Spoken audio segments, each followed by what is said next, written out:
Welcome to Nerdrotic Live, everybody. Unfortunately, I had to. This is my Patreon channel where I put videos up for Patreon. They are unlisted, but I'm going to have to use this as my live streaming channel because I received a copyright strike at 3:27 a.m. this morning, and it was a takedown. It wasn't just a copyright strike where they'll just monetize my video and let it keep it up. They took the damn video down. It was a third-party company from Spain called Three Ant. Oh God, what are they? Three. It is the weirdest company. Here, I'm gonna have to look this up. Give me just a second. Let me tell you the whole story before I go find it, because I can find it in my history here. It was a Bloomberg article, and here, let's just hit Bloomberg. So here it is. Here it is. It's this company right here. They use bots. I don't know if this is related to what just went down with Article 13 and Article 11, but we can look forward to certainly a lot of these, and I will read it to you. 3 Ants Development and Strategies SL provides intellectual property and digital content protection services. The company's technologies detects and eliminates illegal uses of online intellectual property. It follows pirated content and goods online as a crawler based on a machine learning techniques, automatically locating them and forcing their withdrawal. Blah, blah, blah. They use bots.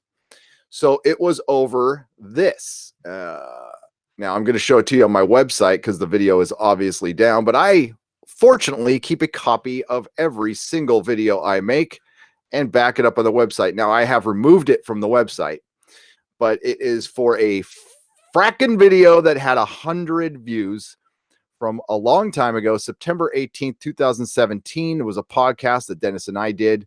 It was our 105th Friday Night Tights, Len Wein, Hellboy reaction, Logan Best Picture, Marvel Mayhem, Star Wars Sabotage. Within this video, we showed a still picture. It could have been one of three. We showed a still picture of Kathleen Kennedy. We showed one of George Lucas and Kathleen Kennedy. We showed one of Logan. These were all taken from websites. It was completely under fair use. And we showed a still picture of Hellboy that David Harbour had shared on his Twitter. All public stuff. And the deal with fair use is you have to be commenting on the picture that is on the screen, which we were doing. And even if these were copyrighted, it's still under fair use. Within the image, there shows who the image belongs to. So that was shown on our video. So they can't get us for that. What the reason it was taken down is they can request to have them taken down. There is a process that I can go through to fight this. I am going through that process. I have contacted my attorney. Here's the bummer. And this is why, listen, I live my life as always have a plan B, and, don't get discouraged. And I'm bummed. I was pissed. And I talked to a couple YouTubers. I sent in I sent YouTube repeal to ask them to repeal this, the retraction. Basically, I emailed the company to retract it, and I told them I would remove the video if they lift the copyright strike. I'll play ball with them while admitting no wrongdoing, because I do not kneel.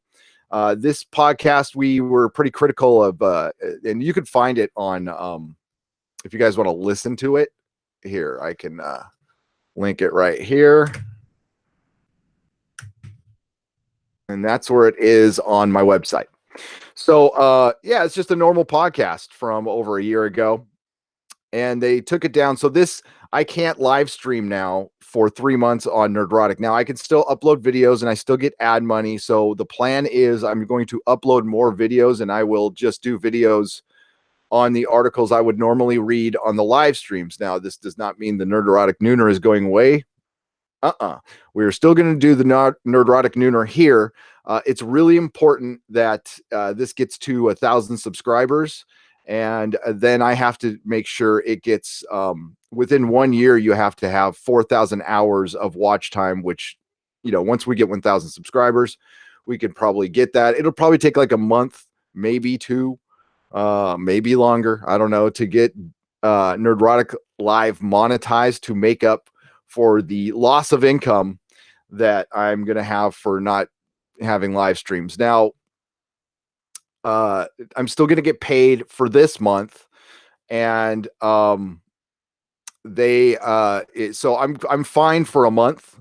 I'm actually fine, so I'm not panicking or anything. What sucks is I'm just about to go on a trip, and I just booked my fracking tickets for Chicago like right before this happened, and I was like, oh man, because I probably wouldn't go to Chicago, but I'm gonna still go because I booked the tickets and they're non-refundable. So that's that. So the plan is to just move up the schedule to get the online store going to try to make up for a huge loss of income. And I don't want to be an e-beggar. I really don't. The last resort that I plan on doing if we end up getting taken down for 3 months is, just finding something to supplement the income, which will probably be the online store. If worst case scenarios, and I mean, this would be if we're desperate, I might do a GoFundMe to help with the cost of getting the store up, because I might do a pop-up here in San Francisco. And if that's the case, then shit, it sucks. Today is Christian's last day at Two Cats. I probably could have talked to him if I had some time to, maintain the lease for a couple months on that site and do the pop-up there, but it's probably too late. So I'm thinking of a lot of things and haven't made any decisions. And definitely, I don't begrudge anybody who does GoFundMes. That's why I've never criticized it, because you never know when you need one. But as it stands right now, I don't need one. We are fine right now. Everything is cool right now. I just want to make sure y'all know that I'm not going to give up live streaming, because I love live streaming. It's my favorite thing to do. And I see that a lot of you are here. So welcome. What's up, Persian Scribe, Chris Blake, the Hunky Chunky Funky Monkey, Mary Ashmead, and Robin Pittinger, Mr. Roboto, Pen Farm Girl, Maverick MX. And yeah, this is public, by the way. And I'm sharing, I put this on all my platforms. So it's on Patreon. It's on my new Subscribestar, which is subscribestar.com/nerdrotic if you're over Patreon. I think I put it's $4.99 to join on Subscribestar. It's going to be a lot of mirrored stuff, but we'll try to do something extra there, because they said you can't do tiers. They just set it at one cost. So I kind of put it in between the high and low from Patreon. And yeah, I'm going to upload like 3 videos today on Nerdrotic. So I'm going to be very busy. I'm not going to quit. I'm not going to stop. But it wasn't CBS. It wasn't Lucasfilm. It was some third-party firm that runs bots, and this is going to be a huge problem. Dave Cullen just put out a video today. Article 11 and 13 passed. So I don't know how much longer this thing's going to last anyway, to be honest with you. In America, it'll be fine for the time being, but we have tons of people in the UK and Europe. So here's my plan on doing videos. I am no longer going to do snippets of articles. I am going to read you the articles, and you just have to see my purty face, and I will tell you where to find them, but I will be linking nothing. I will be showing no images, nothing. It'll just be me. Which I think it's fine anyway. So we'll just play it safe, and I'll just run commentary, and that's kind of what I do anyway. So hopefully y'all like it, and if you don't, I understand. How's it going? Fight the fuckers. Yes, I'm going to. The EO can F off. Hashtag Brexit. Yep. At this point, I will say I am firmly, as a non-UK citizen, I would say get away from that, especially if you can't elect these people and you can't hold them accountable. That is a scary, scary thing. So no Nerdrotic Smodcast. We will keep live streaming. We will keep podcasting. Nothing's going to change other than I don't get super chats anymore. I am signing up for a Streamlabs, but you have to do that through OBS on. So I'm going to do that as well. So we can do that, but that makes it hard for people. And I do have a PayPal, but super chats were so easy. It's a total joke, Darren. So I think I can we're at 434 already. Cool. Now I just got to get to 4,000 hours, or I might be on that already because of all the live streams we've done with Patreon. So we'll see. We'll see. Remember the Nerdrotic. Robin, yes. So the first thing I did was call my sponsor and he just told me you get, I mean, like my sponsor is really pragmatic, and he's just like, well, you didn't think this was gonna happen? It's gonna happen. These are big corporations. They're gonna change the game on you all the time. I'm all, I know. So I'm not surprised. I'm kind of surprised it wasn't CBS or Disney or Lucasfilm, but I think part of the reason they don't do that is because if they do hit us with any kind of a copyright strike, we'll make a video and it'll just bring more negative attention. And I think they also, being these big companies, know that when we talk about stuff, sometimes we talk about it positively, and it's not good to shut us down all the time because, I am not entirely a negative channel. So I do my fair share of flame throwing, but I also like praise stuff. So I went through my channel and scrubbed any video that was old that I felt like was in question at all. They're gone. So you can get the audio versions of everything on my website, though. They're all there. And listen, my channel's not super visual anyway, so. But a 3-month ban is June 24th is when I can live stream again on Nerdrotic. June 24th. Oh, fuck, man, that sucks. I was doing pretty good as far as the channel was concerned, so I was never having to ask for anything extra, and you guys give what you can, and certainly, I'm not going to ask for any more. And like I said before, GoFundMe will be the last resort, and I don't think we'll need to. I think I will win this. The process is going to take a couple weeks, though. So in the meantime, I will be live streaming right here, and I will continue. Even if it comes back to the regular channel, I'll still probably keep this up and do some fun stuff with it.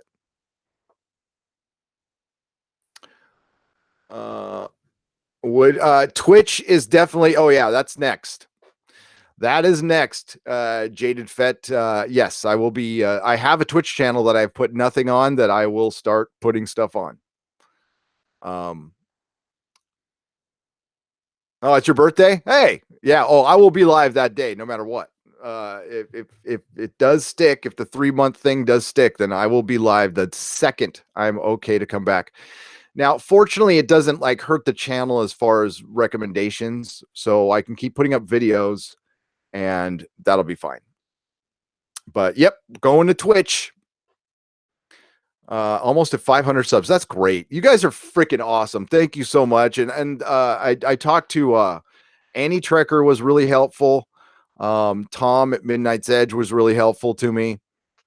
I kind of reached out to him, and they both got back to me right away. And Annie Trekker Skyped me right away, and they couldn't have been nicer. So thanks, guys. I really appreciate it. And believe me, I'm here for them if the same thing happens. Amen, Sasa. Oh, dude, where's my phone? Oh, my phone's over there. The Expanse book came out, so I'm going to be doing a live review of the prologue and chapters 1 and 2 right here, probably in a few hours.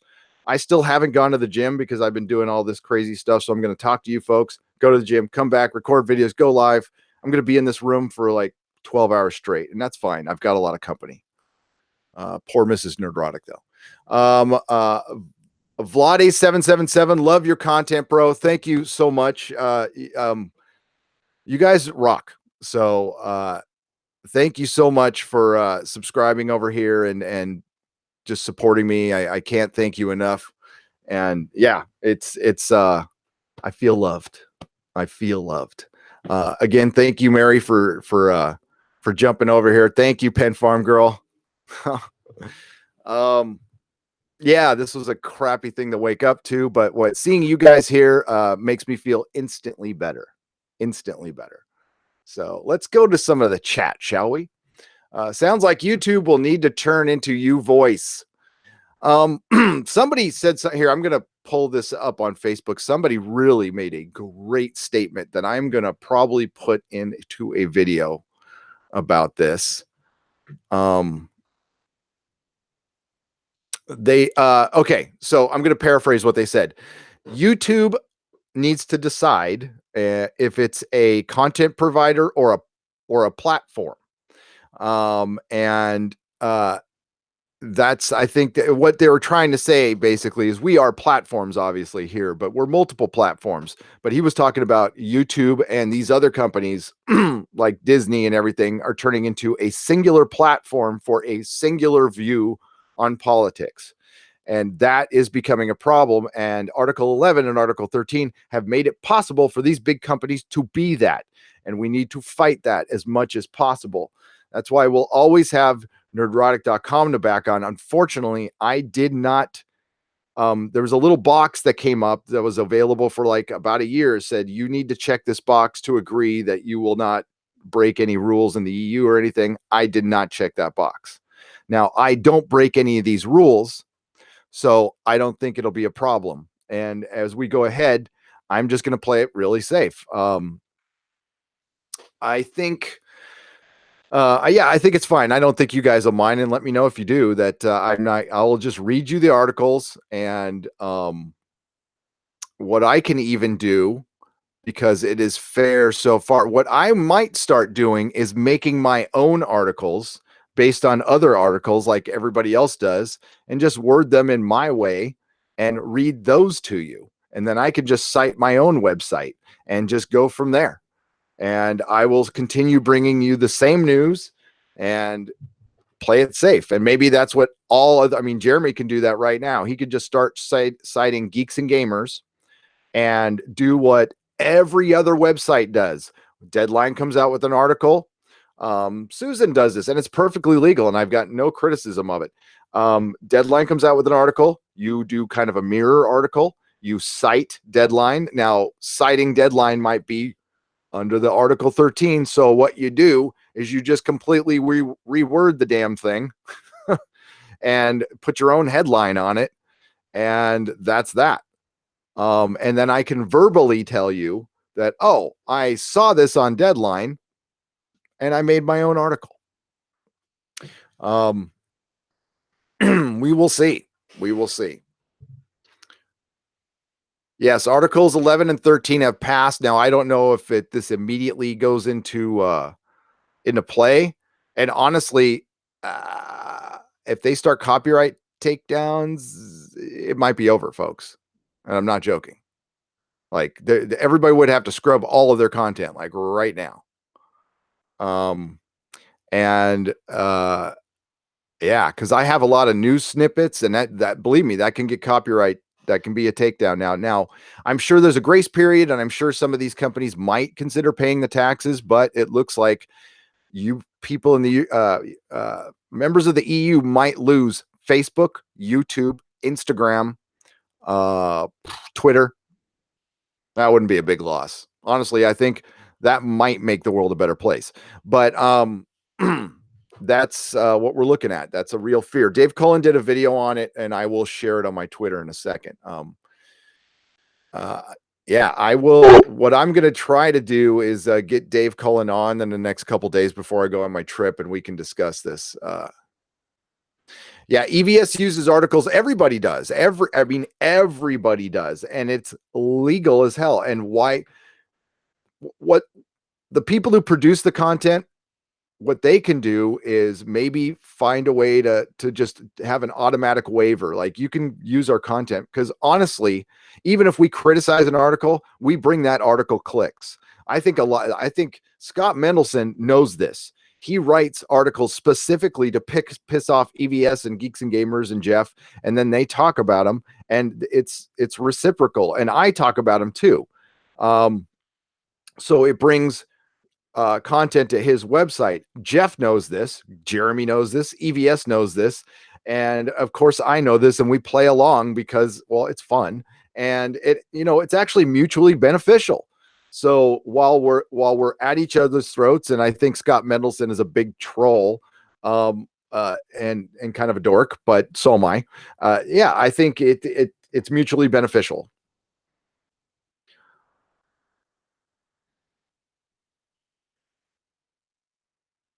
Things like this make me feel blessed. I am an American. Derek, yeah, I am very grateful. I was due to happenstance, and this is not to disrespect any other country. There are great points and horrible points about every country, and certainly our country is deeply, deeply flawed. But I still love where I was born, and just through the grace of the higher power, I was born in Southern California and had pretty decent parents. Unfortunately, I had some bad wiring up in La Cabeza, and but worked that out. Anti-Trekker pointed me towards a Robert Downey Jr. article that I will be doing a video on, talking about his politics, which I was unaware of. Now, they may have changed since this article, but it was right around Iron Man when they were interviewing him, and they talked about his politics, and he said how his perspective changed after he had done some time. And I have some insights on this, and I think I'm going to do a video on it. Wait, hang on a second. We got a message from Mrs. Nerdrotic here. Hang on just a second. Okay. That is my Chicago itinerary. So I arrive in Chicago at 2:10 p.m. Friday, April 12th. I will be going. I don't know where. I'll have to rent a car. Maybe I'll probably rent a car. And yeah, I don't do Uber or anything like that. I like to drive. So I'll rent a car and I'll go wherever the venue is and hang out there until it starts, I guess, or go to a comic shop or something. Hail, Mrs. Nerderotic. That's right. Um, she knew I would dilly dally, so she booked my plane flight for me. She's all right.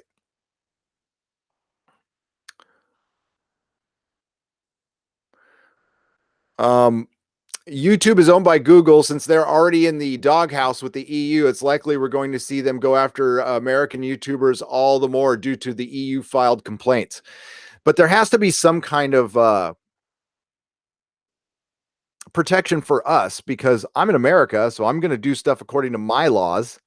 So if they'll probably, YouTube has the power of just cutting off videos in certain countries, which is probably going to happen. That if that's the case, then nerdrotic.com, I mirror everything there. An audio version and a video version. Now, some of those videos, the older stuff, are gone because I just don't have time to rework all of them. But from here on out, it's going to be, I'm playing it safe, visually, but not verbally. I might dial it up verbally just a little bit because I'm a little pissed about this. So I'm not going to shut up about this. Can you shill at some point to let us know if you prefer us to send you a financial support? Okay. The preferred method, uh, I'm going to shill for myself. I really don't like doing this, but I mean, what the hell? You asked. Thank you, Wonder Girl 60. So PayPal is the preferred. It's the easiest, but not everybody likes PayPal. So I have a subscribe star. I will link everything in the description here. And I have a Patreon.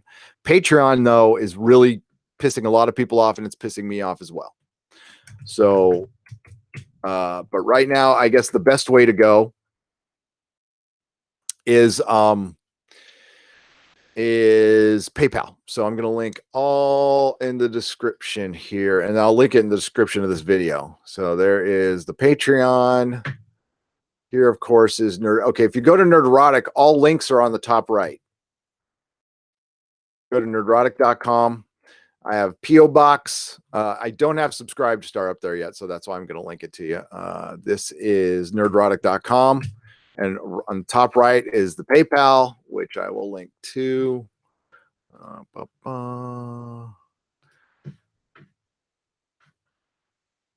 And this is PayPal. And then Subscribe Star, which I just had. Oh, I already did that one, right? Did I do that one? I'll do it again. Subscribestar.com/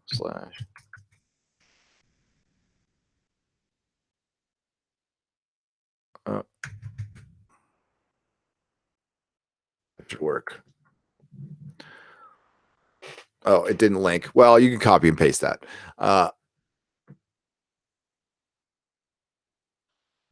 Yeah, the best is PayPal right now because you can just donate 90 cents, 10 cents, whatever. I mean, whatever. That's actually the best right now. And I will be linking that on the live streams as well. So thank you everybody for thinking about me. I really appreciate it. And let's go to some more of the chat here. I gotta blow it up here because man, these are progressives too.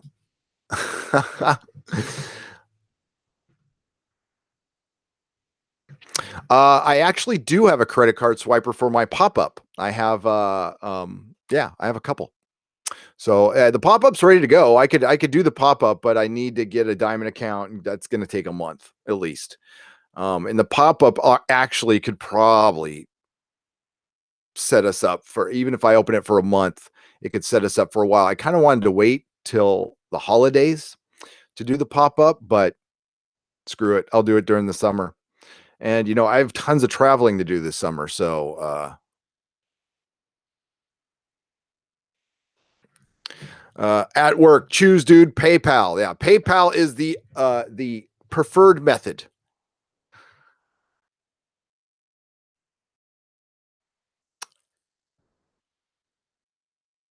Uh, it feels like back in the day with no super chats. It does. This is like an old live stream. We're getting a little retro here. We're getting a little retro. So, and that's good. That's good. It's good to be, as my sponsor told me. It's like you probably just need to be humbled a little bit. Thanks, buddy. Thanks, buddy. You're lucky you're on the phone right now. Oh man. All right, so let's go up and read some more chat since there's enough people in here where I can just read it all. All right. Jesse Smollett, if Jesse Smollett could have his charges dropped, you should be able to get your channel back. That's wow. That's just wow. I have some thoughts on that. That's actually going to go in my Robert Downey Jr. video. That one's going to be a little spicy, by the way.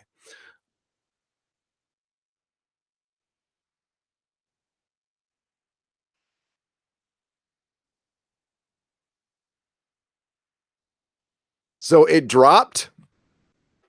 That's weird. That might be YouTube. Maybe some of the yeah, that's really weird.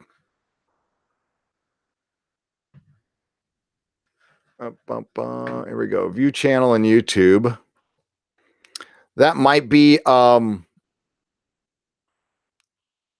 might be cookies. Yeah, it's at 4:30 right now. So that's good.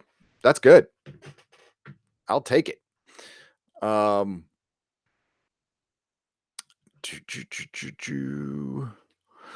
Retro, cool. Hey, just heard the news. It's hard that they've taken you down to copyright mistake. I'll do my best to support. Thank you, Thundercats. I greatly appreciate it. You guys just being here is plenty of support. Damn bots! It was a bot. It was a bot. So I don't know how you fight a bot. I've emailed the company, but I got to be careful with that email. So I try to be as nice as possible without admitting any guilt because I didn't do anything wrong. And in the email, I said, hey, if you could find it in your heart to remove it, I will remove the video and we'll call it a day, while not admitting I did anything wrong. But I also fought it through YouTube. So, and what they have to do is they have to start some form of formal legal action within 10 days over this video. And then if they do, then I'm going to have to lawyer up at that point. And then we will take it to court, which I don't think it'll go to be honest with you. Because I will again verbally tell them, I'll say, hey, I will take the video down and then we're good. But as long as it gets retracted, we're good. Now it could just stick I got to keep that YouTube could say, nope. I mean, nothing else is going to happen to you, but you are on restriction for 3 months. You are grounded. And then I will have to just find alternative means, but we have time. We have time. Did you get demonetized at the end of last night's live cast? I did. And then at the end, it was demonetized, and then I asked for a review, and then they monetized it. It's still, even if they demonetize it, that's demonetizing for ads. That's not demonetizing for super chats. PayPal is one of the rare internet services that seems to have withstood the test of time. It certainly has. And one of the best things they did was separate from eBay. I thought that was actually good, which they really haven't, but they have. Melissa, no, I can't remember the guy's name now, but my wife, Melissa, knows the guy who started it.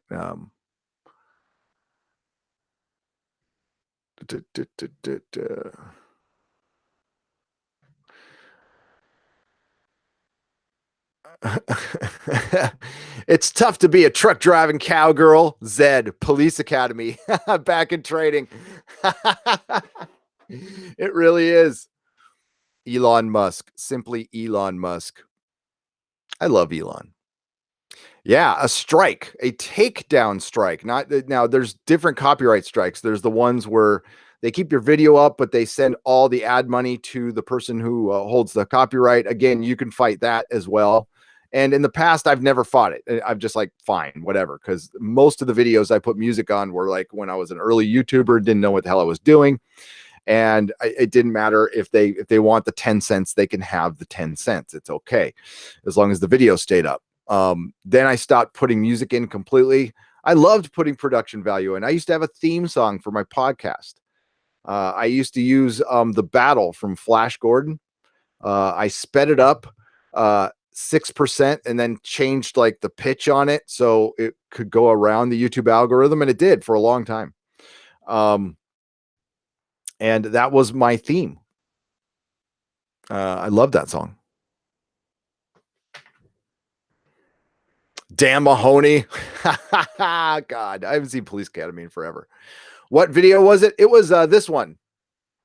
You can't see it anymore, but oh man, I don't want to hear myself.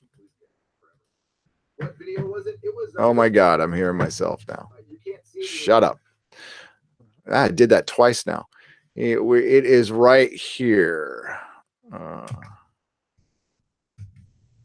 me bring it up for you. It will actually be available on the website soon. But it is this one, and it's really nothing. It's kind of, it's just a regular podcast. And this is where it is on my website. So you can just search 105. If you just put 105 in the search, it'll come up. But yeah, it's back in the day when I could timestamp stuff. There's all our links, but I took the video away. Had 5 whole Facebook shares. Back in the day, I was loving it. We got 5 Facebook shares. Yes. So we talked about Hellboy. We talked about I rambled on about how Logan should have won Best Picture and Patrick Stewart should have won Best Supporting Actor. And then we talked about the Hellboy look. I thought it was pretty good, honestly. I was like, and then Dennis was going back and forth with me saying that was actually David Harbour's muscles. And I'm like, those aren't David Harbour's muscles at all. That's a costume. He did work out for the role, but yeah, that is all makeup and a costume. I heard he did get in quite good shape for the role, and that's good for him. Yeah, what a bummer. I can't do my Happy Live premiere this Wednesday. I'm a little bummed about that. That's tomorrow. So I guess we'll have to do it here, and then I'll mirror it. So what I'll do is record the videos here and then pop them on the main channel as a review. So when we review TV shows like Happy and stuff, I'll put it back up there, and I will include all of your chat. I'll just record it on OBS. I got sent to room 101. I did. Oh boy, did I used to get. I'm used to being on detention. I lived in detention. Um,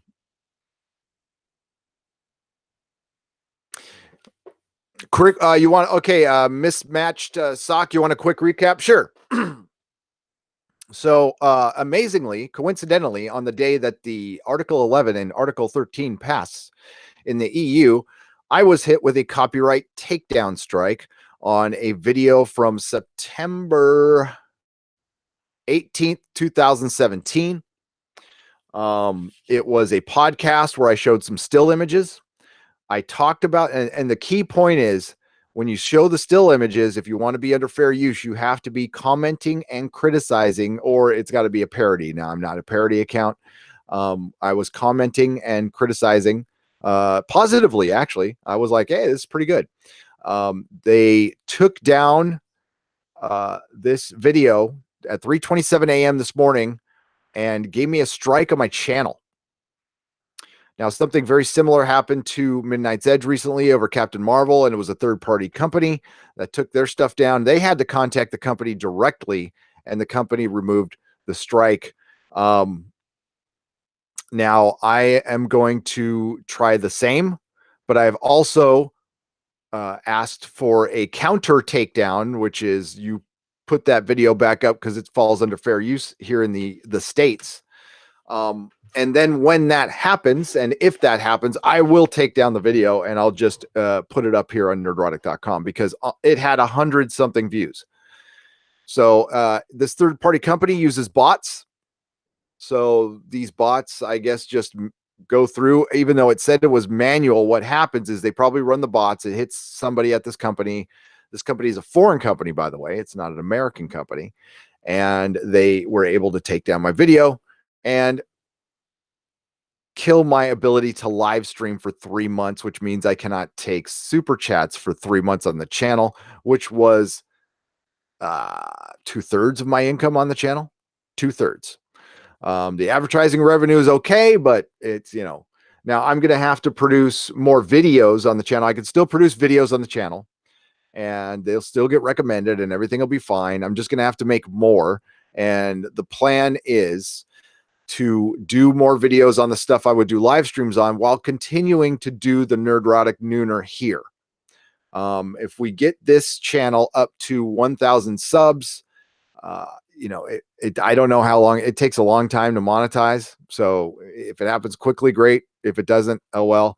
I am covered for a month financially, actually a little longer, but what I don't want to do is burn through savings. So I'm going to start the, this is going to be I don't know how the hell I'm going to do this, but I'm going to figure it out when I get back from my trip and Chicago and start an online comic store. Now it's going to be very small in the beginning because I'm going to have to take pictures of everything and it's going to take a long time.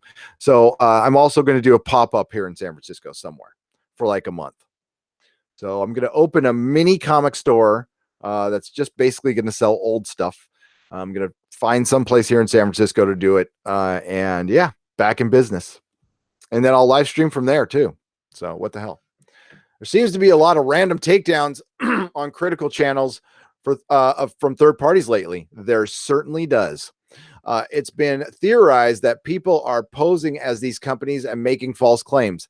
That is the rumor that has been going around for about a year now.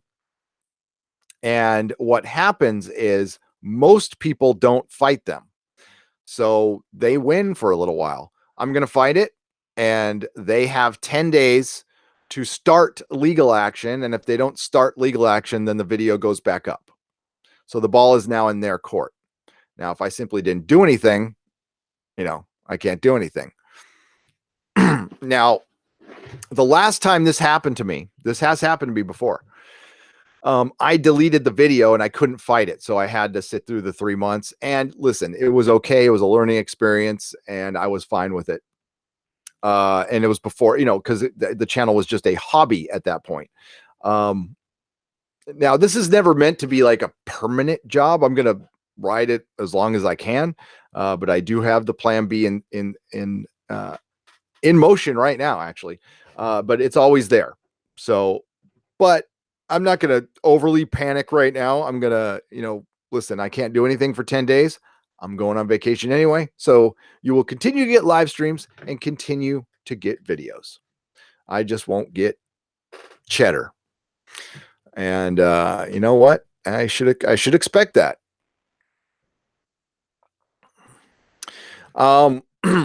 It's very interesting. What I think I'm assuming it's Hellboy, and the reason I'm assuming it's Hellboy is every time I put something up Hellboy, which is not much, it gets copyright strike every freaking time. As a matter of fact, there's a shorter video of that podcast that I just deleted that had a copyright strike on it, but it was one that the money still went to the company, and I just took it down because it had 48 views, so it didn't matter. I will have Ghost Rider stuff in my store, Robin. I love Ghost Rider. As a matter of fact, let me show you one of the things that will be in my store. Hold on. Give me a second.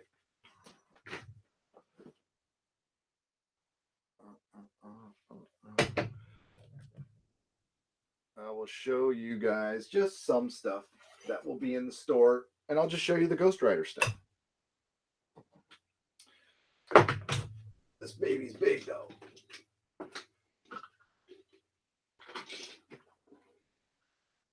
Trying not to knock everything down. All right, thanks for waiting. Wait. This bad boy. Yeah, it's the Nicolas Cage, but I do love these movies dearly, and this is the 1/6 scale with the Hell Cycle. And it's pretty badass.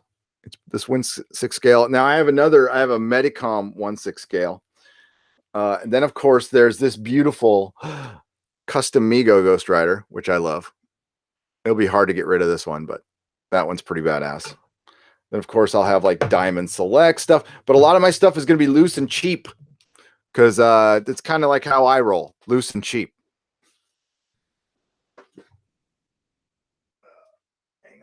And then there's the Medicom Ghost Rider. So yeah, I have plenty of Ghost Rider stuff. Plenty of Ghost Rider stuff. How much for it? Well, since I've already taken it out of the box, I would imagine the Medicom one will probably be under $200. The Ghost Rider with the cycle will probably be like it normally sells for like $650 on eBay, but I've opened everything. Everything's intact, but I've opened it, so it probably like $400. I'll probably knock a couple $100 off it. Everything will be cheaper than it is on eBay. How's that sound? I love Ghost Rider. This one will probably this one's probably like $60. They did a great job. I love this custom. I love custom Megos. They are kind of cracked to me.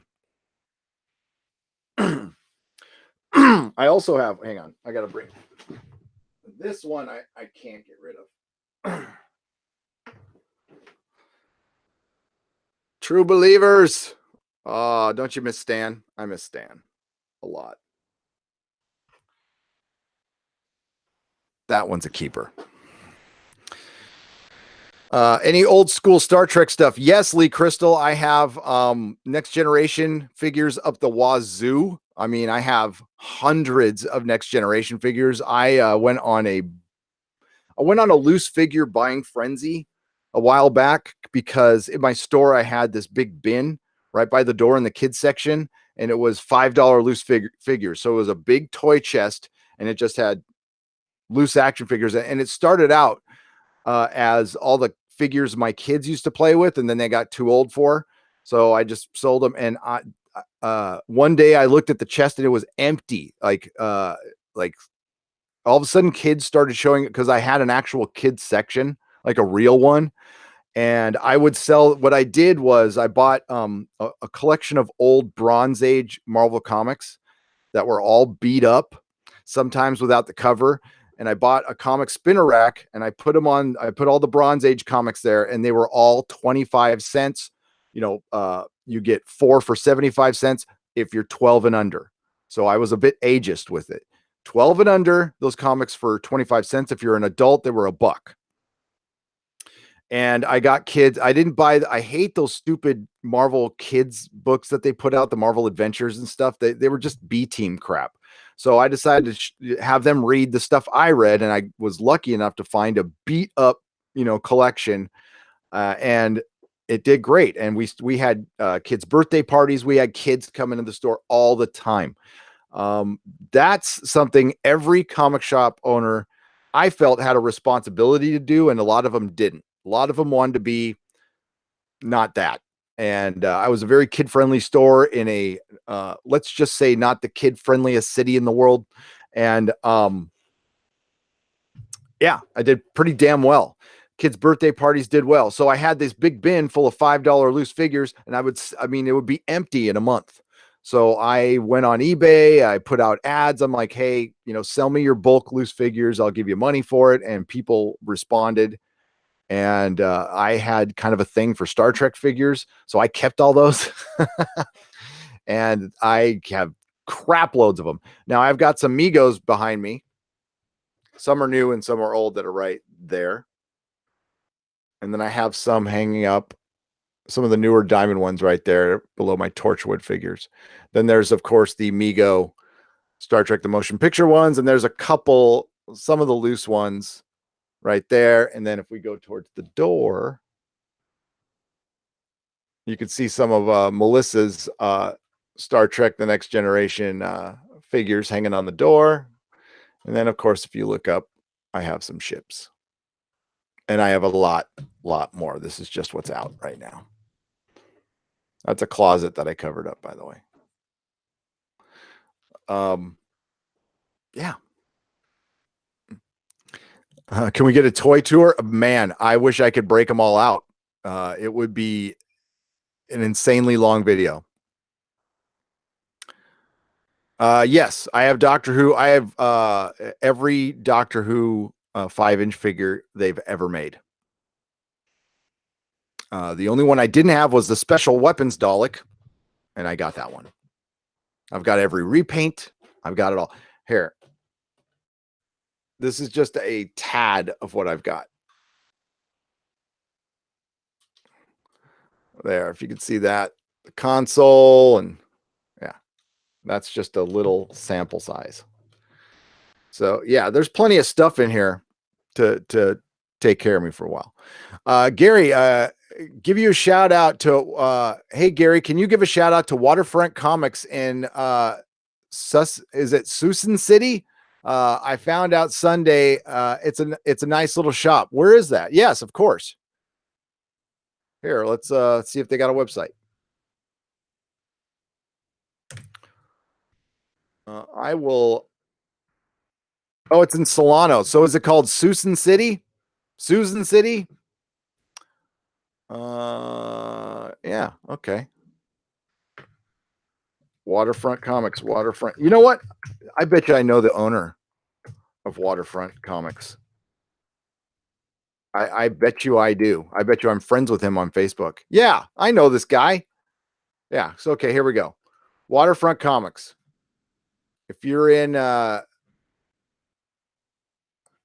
it's SUISON, Susan City, and there they are. Welcome to Waterfront Comics, 609 Main Street. What's their phone number? Their website is waterfrontcomics.com. Let's see. Do they have any? Oh, they got podcasts. Let's check out their podcast.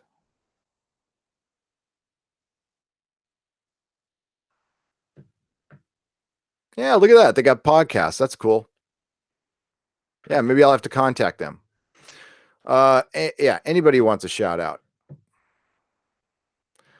When the Orville figures come out, will you switch out a display behind you? Yes, I'm actually going to do that. Archmage Frey, I am going to get rid of this bookcase right here, and I'm going to put more Doctor Who figures up, so I'm going to be surrounded in Doctor Who figures. Oh, the sunlight is coming in. This is like the rare time when the sunlight actually shines in my room because there's a window right here, and then there's a house 5 feet away because all the San Francisco houses are like this far apart. And yeah, so there's one time of the day where the sunlight comes in for like 5 minutes. I know the sun. You know, it's Susoon. Susoon. Okay, thank you, Ken Jack Ben. Uh, why did I get a strike? Because of an old fucking video that I should have taken down. There was a still image in it of either Hellboy, Kathleen Kennedy, or George Lucas, and some third party company using a bot from Spain knocked down and killed killed my ability to make money for 3 months. Now I'm covered if necessary, but that was actually money I was going to use to open the comic store. So now the comic store. Oh, oh, there it is. You can't hear it. At 12 o'clock on Tuesday here in San Francisco, they run the air raid sirens, and it's always disturbing. So where was I? Okay, so they killed my ability to make money for 3 months, and that was money I was going to use to get the online store going. I was going to pay somebody to actually. I totally flaked on that guy. Damn it! I've been so involved in myself right now that somebody has actually offered to help build the website. I need to contact this person. We're going to build it out and get it ready to have a legit store on it. I'm not going to have time to do it myself because I need to create content. So I'm probably going to have to hire a couple people to help get this going for me. And yeah, so I'm going to need a little cash for that. And yeah, why not sell some stuff? You know what? Censorship at work, Nerdrotic Live. Other sad news, the EU Parliament voted and passed the copyright directive today. It did. Kind of a coincidence that, yeah, it happened today on my channel. John Deegan, San Francisco, I couldn't live there if you paid me to. I'm not entirely fond of it either. I live here. Why do I live here? Well, because of Mrs. Nerdrotic. That's why I live here. So I was born and raised in San Diego, and I never ever thought I'd leave. I loved it down there, but you know, sometimes girls make us do crazy things. So I moved up here, but Mrs. Nerdrotic has a salon. She has a lot of clients, so we can't. And right now, Logan's in a really good school, so I suck it up and tough it out. But I don't like living in big cities, even though I grew up in San Diego County. I kind of grew up in the burbs in the country area. So I like it there, a little beach town. Not super fond of never being able to find parking. Yeah, and it's kind of dirty. There are some great things about it, and then there's some crappy things. Literally, there's literally crappy things all over the street. So no, I don't blame you at all. Believe me, we're out of here in a couple of years.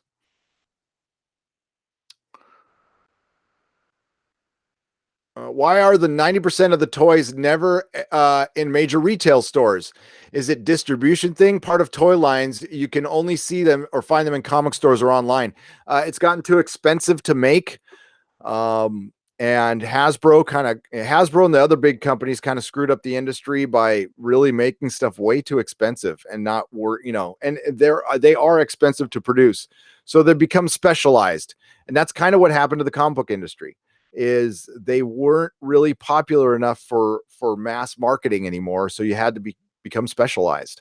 That's what's happening with toys. So the trade-off is you get nicer toys, but they cost more money and they're harder to find. So yeah, there's no remember there was lines of Doctor Who toys. I got a poster up on the ceiling of the first line of Doctor Who toys, and it was like 25 figures, different figures.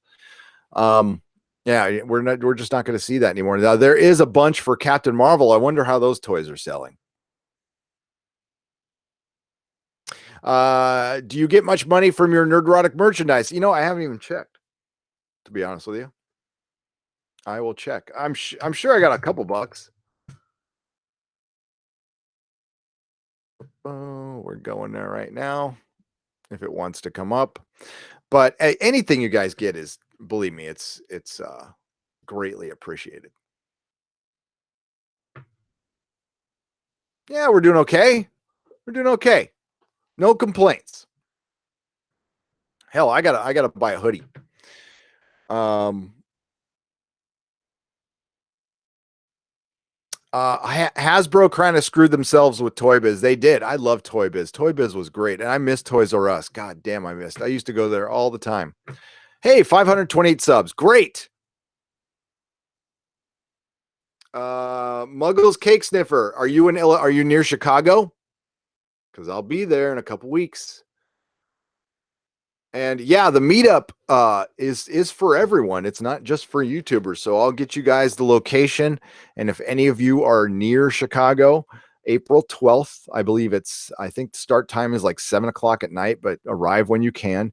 If you guys can find a way to get to Chicago and meet Jeff from World Class Bullshitters and Jeremy from Geeks and Gamers and Josiah Rises and Odin, I believe, is going to be there, and Anna, that Star Wars girl, and Jesse from Mindless Entertainment. John Talk said he might go. I'm trying to talk Doomcock into going. I don't know if he will. I don't think he will, but I'd love to get him to go. And there's going to be a lot of other people going, so it'll be fun. No, they only sound the air raids every Tuesday at noon here in San Francisco. I know they do them every day, like in the Midwest, in Roscoe, South Dakota. They fire theirs up at lunchtime every day.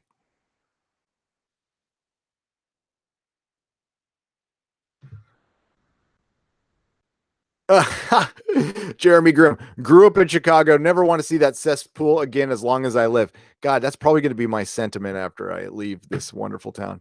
How does Doomcock drink beer? 6 scale combat. He has a mechanism where he can actually drink it from his finger. He just gets his finger and puts it on top of the can or bottle. It's bottle. Doomcock does not drink beer out of a can. I'm sorry, I'm not a drinker. So Doomcock gets his artisan brew, and he just puts his finger to the top, and then it just, and he goes, ah. And he pees out of his middle finger. No, I'm just kidding. Doomcock doesn't pee. I don't know. I mean, I believe Doomcock is hundreds of years old.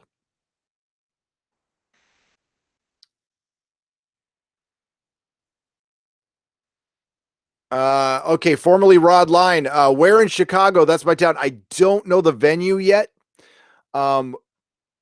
Keep an eye on World Class Bullshitter's Twitter, and he will announce it. There's some bar that's going to be used for the event, but I honestly don't know. But keep an eye on my Twitter. Keep an eye on the community section at Nerdrotic. I will announce it everywhere, and I'll do a video on it too. So, but it's April 12th, 7 o'clock, and or hit me up, Gary@nerdrotic.com.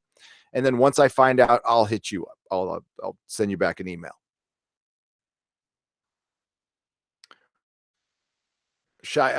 Chris Baxter says Chi-Town's only 3 hours away. Hey, it's not that far. Oh, thanks, Ewan Murray. You don't have to do that. He says, I'm going to get a few shirts and hoodies when I get moved. Hey, do it when you can, if you can. It's totally cool. Yes. So this is the new channel for now. I'm going to keep it up. I might as well, since I'm starting it. So what will this channel be when I get off restriction? That is a good question. That is a very good question. I don't know yet. I don't have an answer, but right now it is the home of Friday Night Tights and the Nerdrotic Nooner.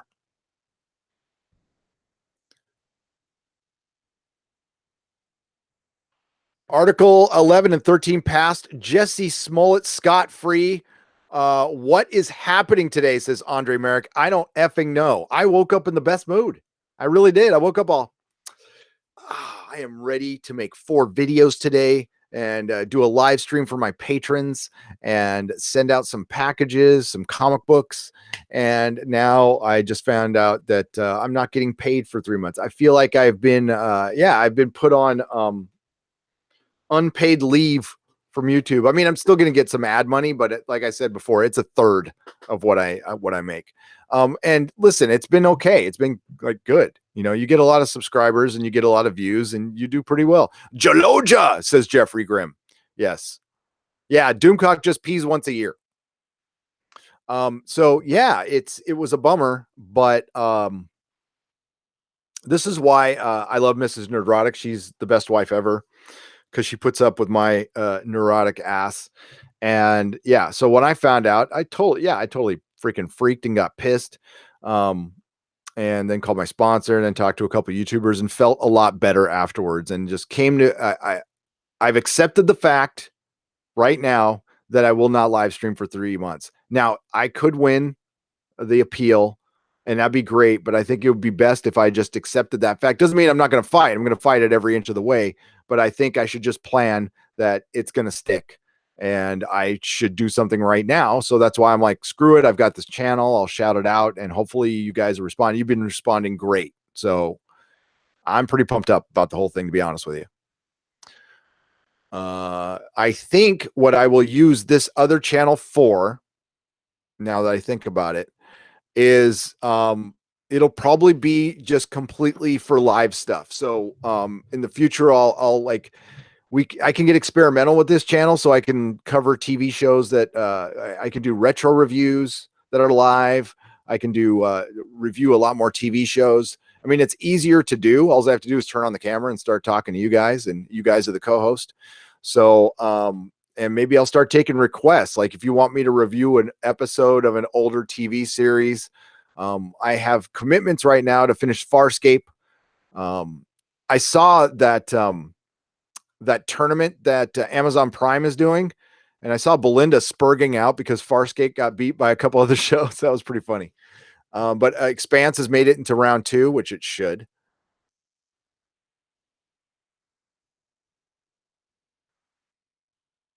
Girls don't make your hands sweaty and clammy, or is that just me? It depends on the girl. It depends on the girl. Mrs. Nerdrotic, first time I saw her, it was like in the cartoons when you know, Bugs Bunny saw the you know, the hot looking rabbit or something like, you know, you see the little hearts in his eyes and little hearts flying around. Or better yet, when Elmer Fudd saw Bugs Bunny in drag. No, it's a bad analogy. But yeah, something like that. That's yeah. I don't know about sweaty palms, but I got a little woozy. I'm like, yep, that's the girl for me. Right there. Took a long time for me to marry her though, because I've known her since 1985.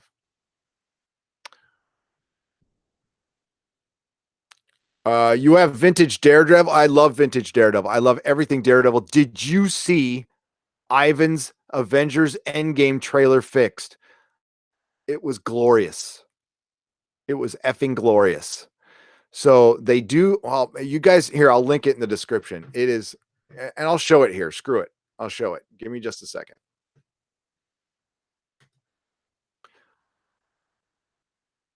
Oh man, he was really a helpful Mexican by doing that. That's for sure. Old Ivan Ortega, by the way. Ivan Ortega from Geeks and Gamers. He's got his own channel. He's a nice guy. What the hell?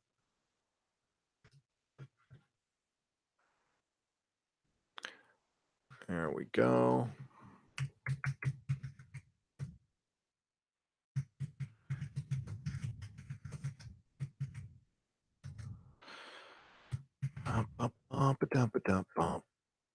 There it is. Let's take a look at it.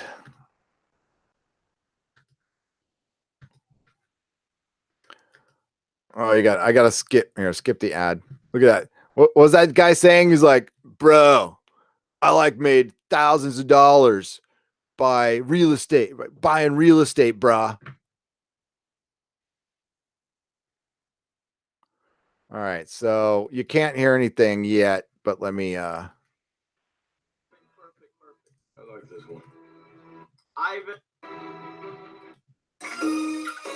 There you go. That one issue. So let's see where Ivan's going with this, and let's have some fun.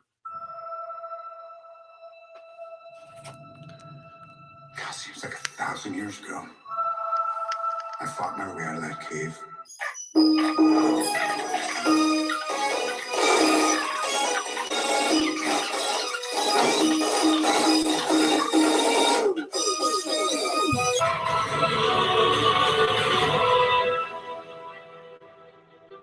Oh, yes.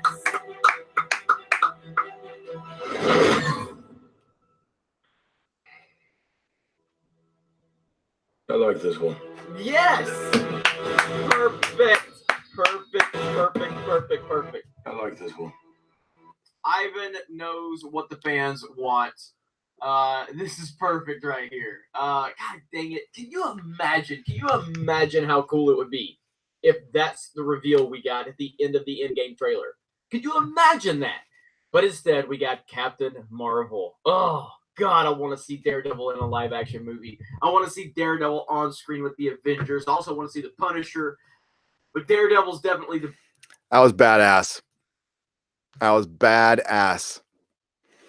Better with Deadpool? No, I like Daredevil. I like Daredevil more. Nah, Jeremy wouldn't give me a copyright strike. Or he might for laughs and then take it down. No, he wouldn't do that. Are you kidding me? Expanse is good, also watching, but not as good as BSG. Paul WK. Here's where I will agree with you. Because we haven't seen we've seen the entirety of Battlestar Galactica. By the way, I felt like it had a very satisfying ending. I loved it. I love Battlestar Galactica. It's one of my all-time favorite shows.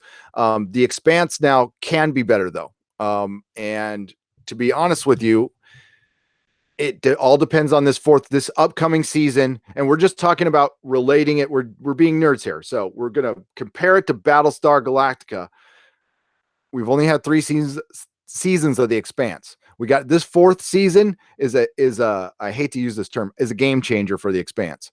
Without giving you any spoilers, the name of the show is The Expanse. It gets very expansive. It goes, whoa, it goes, oh man, see, I lost my earring, my San Diego Chargers earring there. I don't wear dangly earrings, by the way. Oh, fuck it. So this season with is crazy. It's a big difference from what you've seen before. They've had budget constrictions, although you can't tell because the effects are great, the sets are great. But what really helps it is you have characters that you care about. They certainly get into politics, but it is both sides evenly. And it is acted brilliantly. It is written brilliantly to the level. It is the heir apparent to Battlestar Galactica, but is it better than Battlestar Galactica? Ugh, I can't say that right now. No, I totally agree with you. I enjoy the hell out of it. It's my favorite show on TV, but it certainly has potential to pass it up if it ends well. But very good comment there. So easy. I'm only on season 2 of The Expanse. Yeah, so you got to see season 3, but I still don't think it's better. I agree with you, Paul, and I won't spoil anything. Oh hell no, I wouldn't dare do that to you. You've got all I'll tell you is enjoy the ride. Enjoy the ride. Maybe use PayPal donations like a super chat, as you can leave comments when transferring money. Thus, people send donations before the show, and you can cover the questions on live. Yes, they can certainly do that. And actually, I can just have my PayPal account up, and when you send a PayPal, I get a notification, and I can just read it to you that way. Now, there is a way. I haven't thought of this. Oh, wait, there is a way maybe to get super chats on the regular channel if I do video premieres, because you can send super chats through video premieres. That's where I record a video, I set up a premiere, and when it first airs, there's a pocket of time that you have. When it first airs, you can go in the chat. There'll be a live chat, and I'll be in there with you, and we can discuss the video. I think that might be a way that we can do that. We will see if I will test that today. You got to wait till November for season 3 of The Expanse, the Hunky Chunky Funky Monkey? Oh, because you're in Europe? That sucks.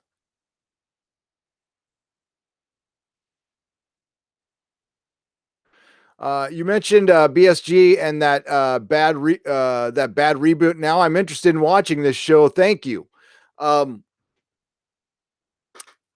I like. I know some people don't like the reboot of Battlestar Galactica. I like them both, by the way. I'm a big fan of both. And I think the female Starbuck is a perfect example of how you can change the gender of a character by making it in an alternate reality.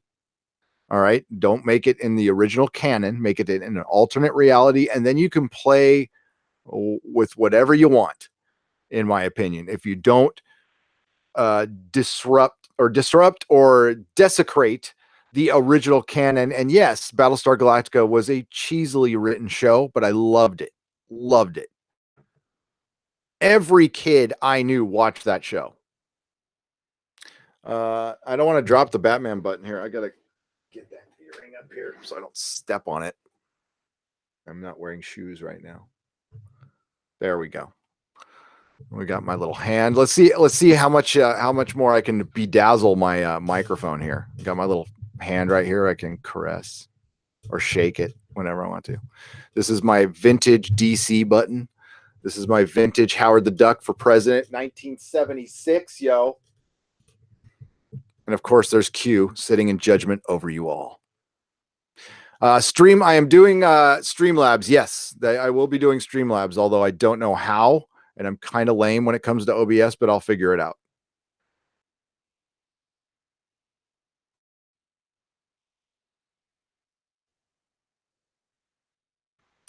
Good afternoon, Paul Purdy. How you doing?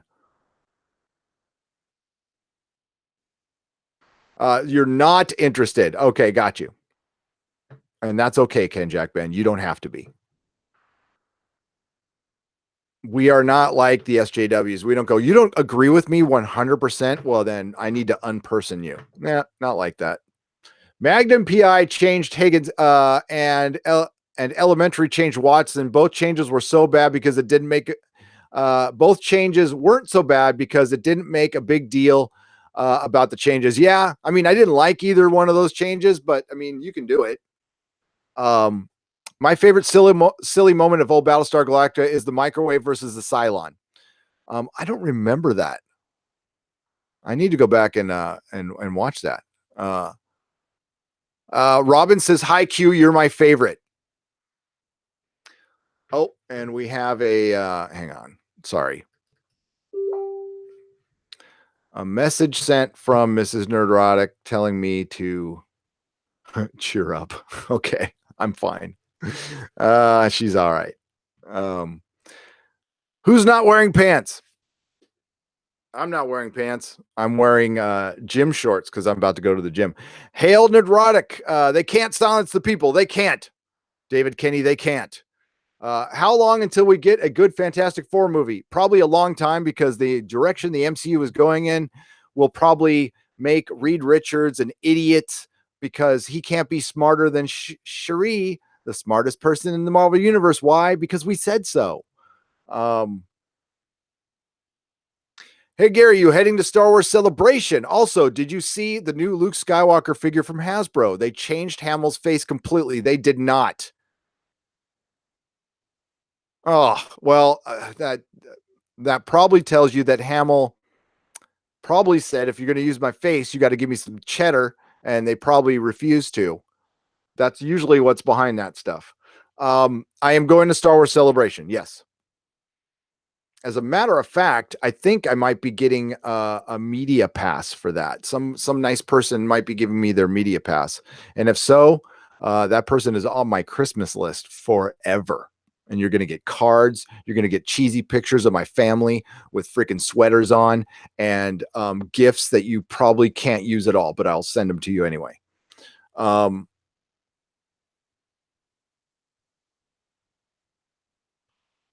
Was it in Galactica 80?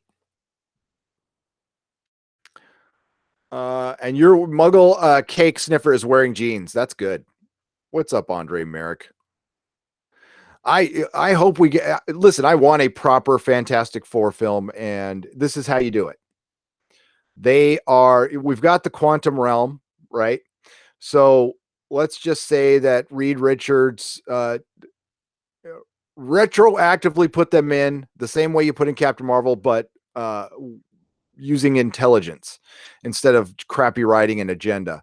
So Reed Richards, Ben Grimm, Sue Storm, Johnny Storm were all working in a lab, and they were working on the negative zone, and Reed Richards was working on the negative zone, and that's why you could justify a whole family being gone and not going into space. And they get trapped in the negative zone and they were from the 60s. They are firmly from the 60s, the early 60s, and they find their way back. This would have been a much better ending to Infinity War. And that way we can have a kind of a Lost in Space superhero thing for a little while, and then they come back to Earth. But they've already ruined the Skrulls. You know, I would love to see like a proper thing, a proper human tour. Oh my God, it'd be great. It'd be so great. The Incredibles was the closest thing we got to a Fantastic Four movie. Okay, there we go. Thank you very much. Nerdrotic Live celebration meetup is at Patty Max. Here we go. I'm going to look it up for you all.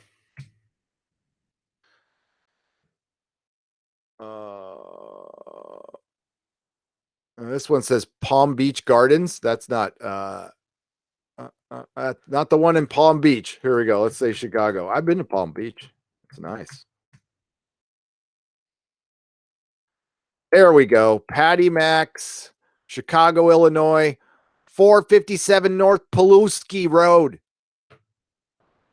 Closes at 2 a.m. Dub Bears. Here we go. Patty Max. I'm getting the website up.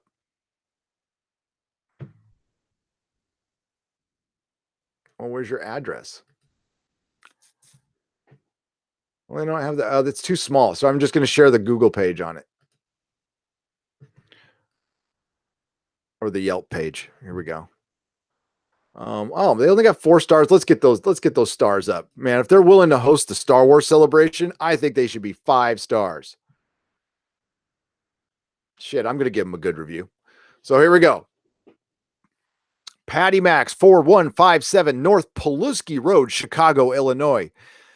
Area code 60641. I believe the start time is between 7 and 7:30 p.m. I could be wrong on that. Please check with Jeff at World Class Bullshitters.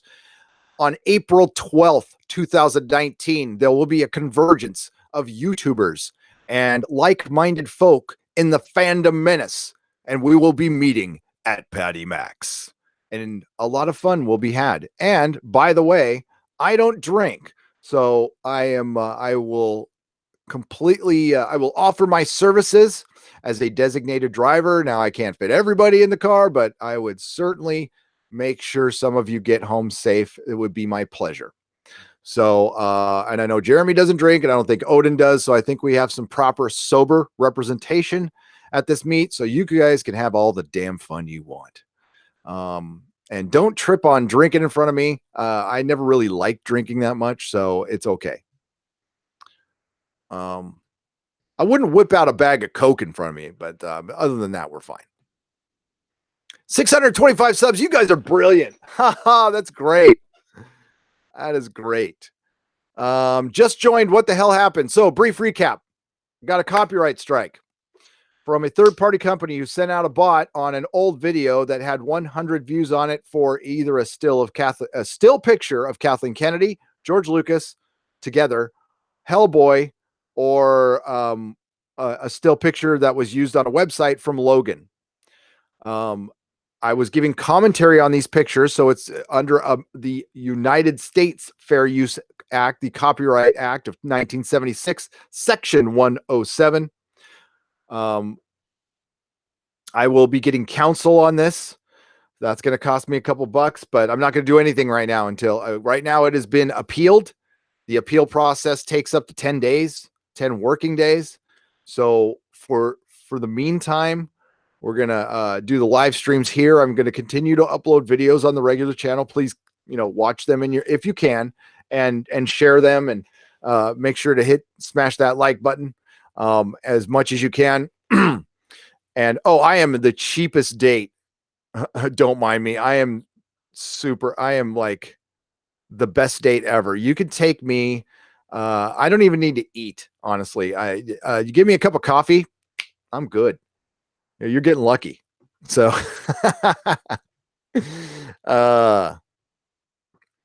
it might have been a Disney movie. The third party company is out of Spain. They have some weird name, and what they do is they look for pirated software, pirated content for companies. They are hired out. They run their bots, and they brought my channel to a screeching halt.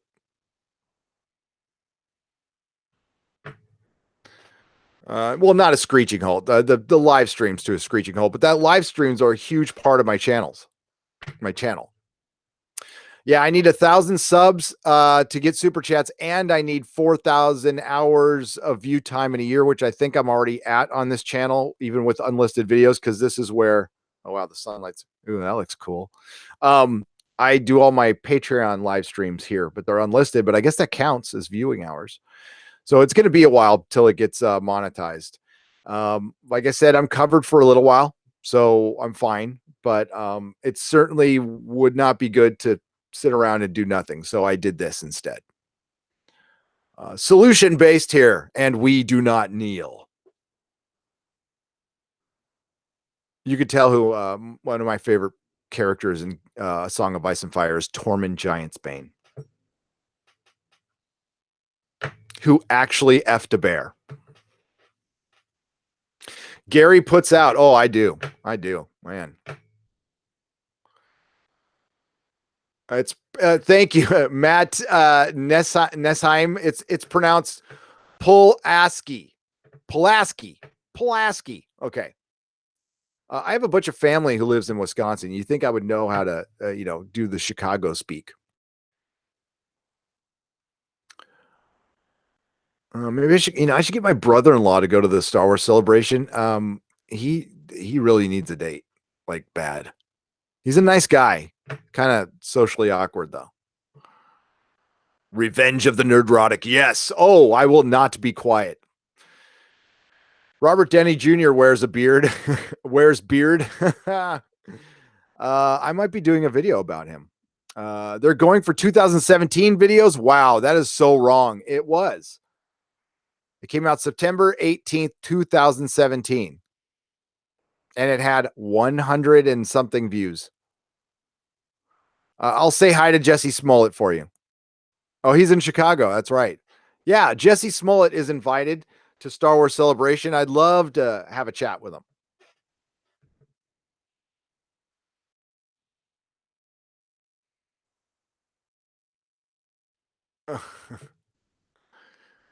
Okay, I'm going to go up to get here. Which third-party company is it? I will show you.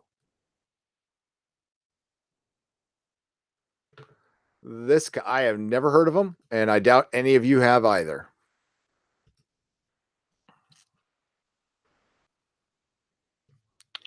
This is from Bloomberg.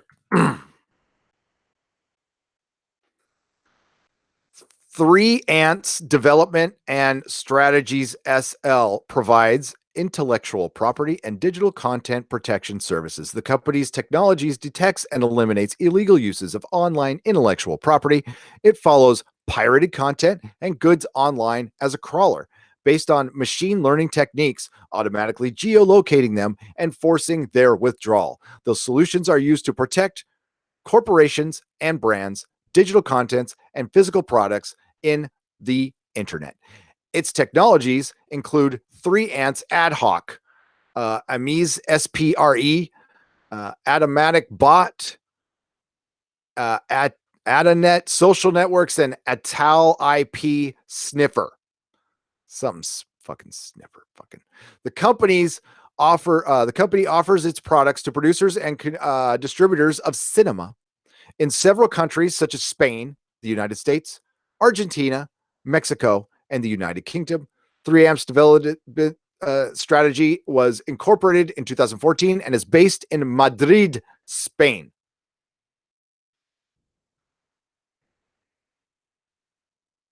So here. Yep. Yep. Wow, 659 copyright hustlers. That's actually what's going on. And I think this is being weaponized. So you create this third party company, or one of your friends, you get a friendly to create this third party company, and they can go out, and now with Article 13 and 11, and this is, believe me, they did this in preparation for this, in my opinion, are going to go sniff out anything we're doing. And honestly, YouTube's got a huge problem on their hands, because if they're going to take stuff down for stills, then I'm done. And so are many others. Any one of us who showed a single still on an article could get taken down. Are you kidding me? So the Fair Use Act here in the United States says, and it's still in place, that we can talk about this stuff as long as we're criticizing it and commenting on it and not completely copying it, which I have never done. So what I'm going to do in the future, from here on out, is I'm going to continue make the same exact videos I did before. I am just not going to show, I'm probably not going to show stills or a clip from the article. I will read it to you, give you my opinion. And I think one of the ways I'm going to work around this is I'm going to start posting my own articles on nerdrotic.com. And I will start reading those. And what those will be is articles on other articles, on the articles I'm interested in. So therefore, I can present to you something to have some production value. I don't know how much you guys care, and you could certainly tell me. Or I can just simply talk about it. I'm not going to link, and I haven't. I don't link anything because YouTube doesn't like to link off site. So I will just verbally tell you where you can find the article. I will verbally tell you where I found the article. I will verbally tell you who the writer of the article was, and I will read some of that article, but and that'll be in the beginning, but mostly it depends on the video. If it's a bigger one that I have time to edit, I will create my own article and then just go off of that. The whole point is to get across my point. So it doesn't really matter how I do it. The reason I show you snippets is for editing purposes and just to make it visually look a little more stimulating, for lack of a better term, instead of just staring at me. But I could certainly add more action figures to my background and just bitch about Captain Marvel. It's pretty easy. I don't need an article to do it. I don't need an article to do anything, to be honest with you. But I like doing that stuff though. But I'm definitely going to change it. But the actual content that you see, it won't be that different. 6 scale compat. Thank you very much. Yes. In the meantime, the donation, I would prefer PayPal. I'm going to use PayPal. And what we'll do in the live streams is I'll have my PayPal up, and you can put a comment in if you donate, and then I'll just read it. I'll just read it from there. Let's here, I'm gonna log in real quick. I need to square up with some people anyway, because I kind of like spaced on it for a little while, and we definitely got some donations in. So, and you could donate anything. I mean, like 50 cents, whatever. Chris Persia just sent a $5 PayPal today. Let's see if Chris Persia left a comment. He did not. Thank you, Chris Persia. I appreciate you. Thank you for the $5 PayPal. We got one from Ewan Murray here. We got one from Yuri, but £5. Thank you very much. Hey man, Ewan here. Just wanted to swing you a bit of cash as there wasn't any super chats on this nooner. Seriously, man. Thanks for your work. You don't know this, but you've got me through some serious hard times through the last couple of months. Health and life have been crazy. But you and this community community around you have been a great place, for a safe space for me. Thank you so much. And thank you, Ewan. You are appreciated here. Everybody in this chat appreciates you. I appreciate you. And we're all here for each other. We do not 100% agree with each other on everything. And that is the beauty of this fine group of people that have come around Nerdrotic and Geeks and Gamers and Doomcock and everybody else. And we have united from all sides to get our entertainment back, to just make it entertaining again. And maybe, just maybe, to help coerce some of these corporations to stop widening the divide between many people. Basically, in these hyper political times, coming out with more political content just makes things worse. And now there is calculated movements against people who want to simply move things back into the middle. That is a problem. There is something going on. What can I put my finger on it? No. Could I definitely give you my thoughts on it? Well, someday. They might be for the exozone, but there's some real weird stuff going on, and to deny it's going on would be to deny reality, in my opinion. Thank you very much, Ewan. There's definitely some tomfoolery and shenanigans going on. I think it's got a lot to do with copyright acts. I think it's got a lot to do with companies not liking criticism.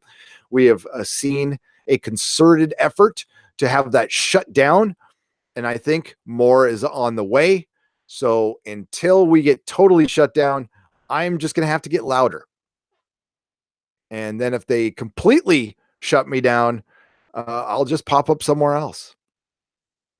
Melissa thinks I should start a Instagram thing too. I might. I think Twitch is definitely going to happen, and I'm gonna diversify a little more. But the main channel is still the main channel. Okay, and I can still put up videos, so it's not dead. It's not dead. I just got a strike. I'm on a 3-month restriction. It is being appealed. Minimum time on that is 10 days. So I need to live stream. And yeah. And if I don't get paid, well, it's fine. I still get the live stream.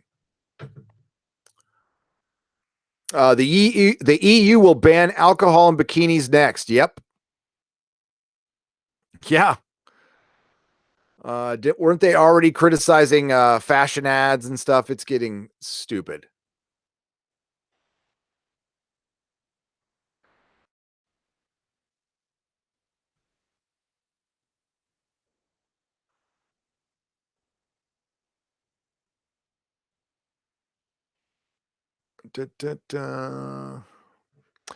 Sorry, I'm reading some chat here, trying to get caught up.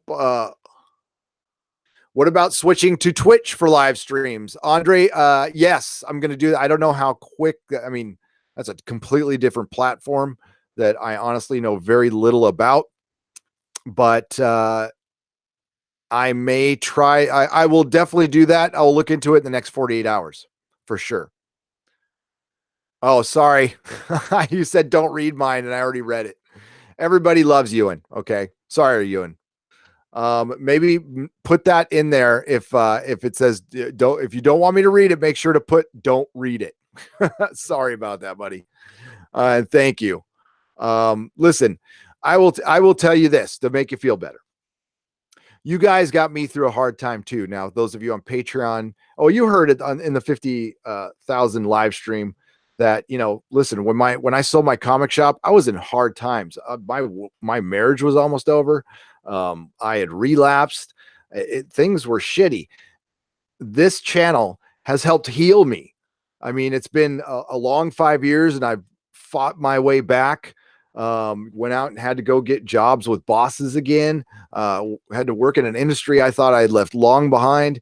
Had to go to a lot more meetings. Had to go into those meetings as a newcomer again. Had to do all this shit, and I would do it again for this result. So this has been a place for me. I had health problems as well with my addiction, and this has been a very healing place for me and a cathartic place. So you're not alone, and I hear that from a lot of people. So there's nothing to be ashamed of on that at all. We all go through hard times.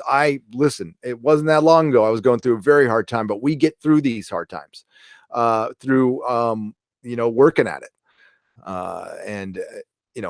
Luckily I got AA and NA in a strong group of friends that help support me, if I go out and fuck up, and they stuck with me through thick and thin. And when not many did, believe me, I only have a couple friends left but I have all these new friends from, YouTube, but from before that, scattered, and that's fine. And, but yeah, sorry, Ewan, but I don't feel bad, man.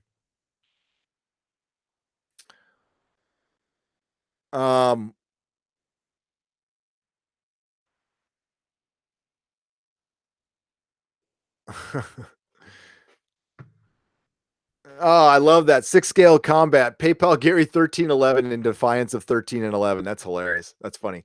Can we help get the word out about a channel by replying to comments, making comments on other channels? I will. You know what I'll do? I appreciate that. Here's why I have reservations for that. And that's a great sentiment, Montana Horseman. I really love that. But I don't want to I don't want to take away from any other channel's vibe. I will reach out to those channels and ask them to maybe help me out and shout me out. And I'm sure they will. But that's really nice. But what will help the channel is if you comment more on the videos and share those videos that are there. That helps the most. And yeah, I just have reservations about some channels might not like that, and I don't want to piss them off.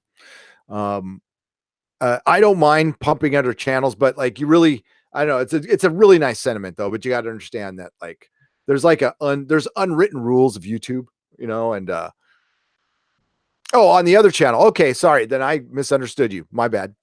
Yes. Oh, definitely. Please do. Yes. Often. Putting comments on that channel and share out on the other channel that the live streams are now here. Definitely. I misunderstood you. My apologies, Montana Horseman. I already tweeted Jeremy to ask him oh, you didn't have to do that. That's awesome. Thanks. On the High Council tonight. Thank you, the Hunky Chunky Funky Monkey. I appreciate it. You guys are great. Montana Horseman, I'm sorry I misunderstood you. And I'm really sorry. I read your comment when I wasn't supposed to, but God, I'm an idiot sometimes. 204 watching. That's good. That's good. Awesome. So yeah, I will not take, I'm sitting down now, but I will not take this sitting down. Hopefully I don't have to lawyer up. Because I will fight this. So the appeal process is the most important thing. So the ball is now in that company's court. I have appealed the video, and I've said I don't feel like there's anything wrong in it. On Anti-Tricker's advice, who has fought many copyright claims, he told me to copy and paste just a little paragraph from the Copyright Act of 1976 concerning Section 107 about fair use and criticism. So I pasted that. I was very nice. And I just said, I don't feel like I did everything. Here are the still images. And then I mentioned, I have a copy of my video. If you, I know it's taken down, but if you need still shots or anything from the video, I can certainly send them to you. And now the other party has 10 days to respond with legal. They have to show that they have started legal action, like they have gotten attorneys and fired everything up, which will cost a company money when they could easily just say, hey, if we lift the strike and put your video back up, would you take the video down? And I would say, yeah, I would say, sure, no problem. I could re-edit it and put it back up or just leave it on the website, or I would certainly take it down if they asked. No problem. Because I mean, it's an old video. It had 100 something views. That's the pisser about it. Cause I'd even thought about it. Like I'm going to go, and I've done that. I thought I caught all the videos with any potential problems. I went in again today and I scrubbed a bunch of old videos that didn't have a bunch of views just to be safe. They're all backed up on the website, by the way. We are getting closer every day to feel the need to push at Harvey Cthulhu button. Hail Gary and yeah, seriously.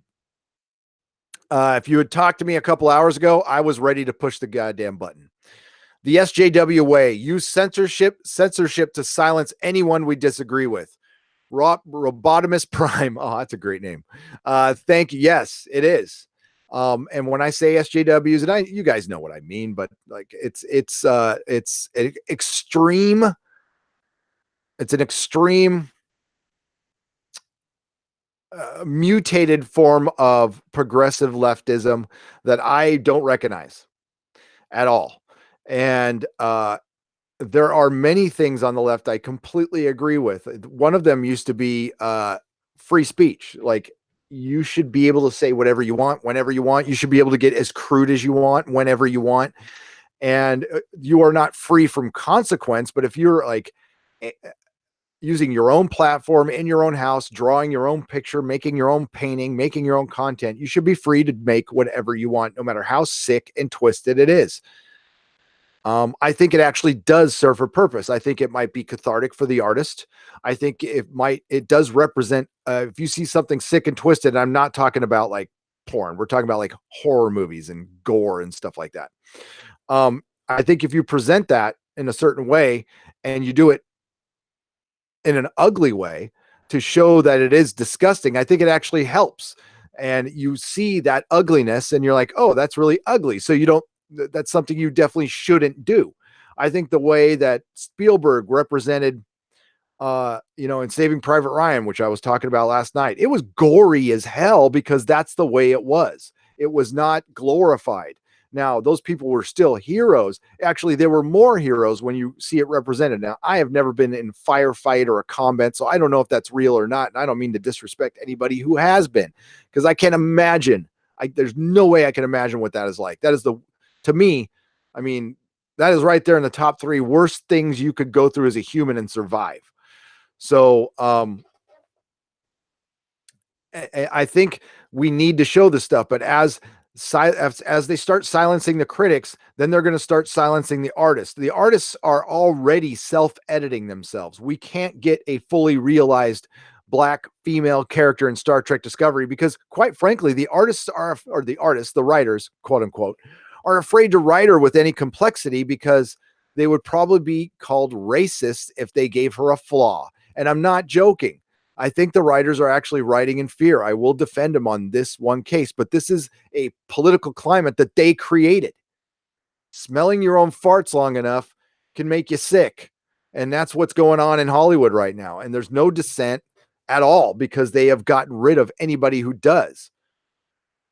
James Woods, I think at this point in his life, he doesn't care if he gets more work and he is free to say whatever the hell he wants. And it is refreshing as hell. But believe me, that guy probably loses every tweet he makes. He loses another job probably. Yeah. And good for him for not caring, and while I don't agree with everything he says, I support his right to put that out there and not get hired over it. That is clearly what's happening at Marvel Comics. DC Comics, EVS has told the story, and you'll have to find his live stream on how when he was getting attacked and trolled, DC basically their way of protecting him was to say, you should stop. And he wasn't even doing anything that controversial. They asked him to stop his freaking YouTube channel, and at the time, he was just drawing pictures. And yeah, he talk about SJWs and so well. So what? Have you heard what the other side has said on Twitter about customers? And now the Twitter thing has been bothering me for a long time. And if you dig real deep in my tweets, I'm sure you'll still find some of the salty ones I had for Gail Simone. I deleted a bunch of them, but yeah, I would pop off on her and a lot of the people when their books were late. I'd always go, wow, I see you have plenty of time for Twitter and no time for your writing your actual comic and making me any money. But you got paid, so you're cool, whatever. Yeah.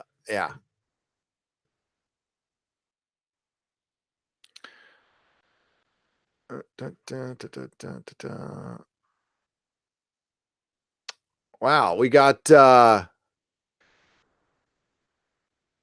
this one needs attention, it says. Oh yeah, you gotta when you get them from what attention does it need? We got Chris Persia, thank you very much. Now, I won't be sharing the screen on these because it has personal information in there, so I'll just be reading them, obviously. And then we have one from Colin Bowden. Thank you very much for the $5 PayPal. I really greatly appreciate that from the UK. You poor guys in the UK and gals. Yeah, it's I don't even know what to say, you know. I didn't really think it would pass. I'm kind of in shock about the Article 11 and 13 passing. Give me just a second here. Oh, wow. You can do that? That's pretty cool. You can accept the payment without converting it to the US monetization, and you can just keep an account with like British pounds. That's pretty cool. Am I going to be using euros in Italy? Is that what I'm going to be? Oh man, I'm going to be in the EU. I wonder if I can get in trouble for my live streams. That's good. Give me just a second. There's another one. I'm waiting for the very slow internet. Thank you, Colin Bowden. Thank you, Caleb Smith. Oh, no. Hang on a second. That wasn't from Caleb Smith. What the hell is this? Oh my God. Caleb Smith. Caleb Smith. Whoa. No. I'm going to have to make a separate video on this, Caleb Smith. This is, wow.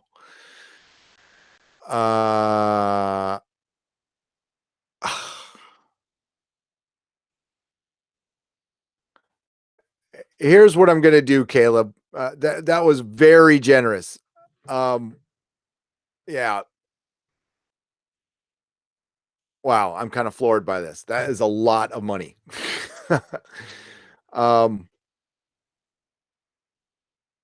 Sorry guys. Hang on just a second. I'm a little flabbergasted here.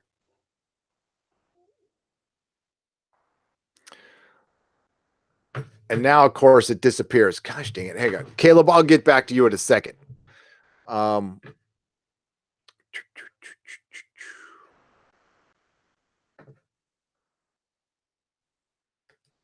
There we go.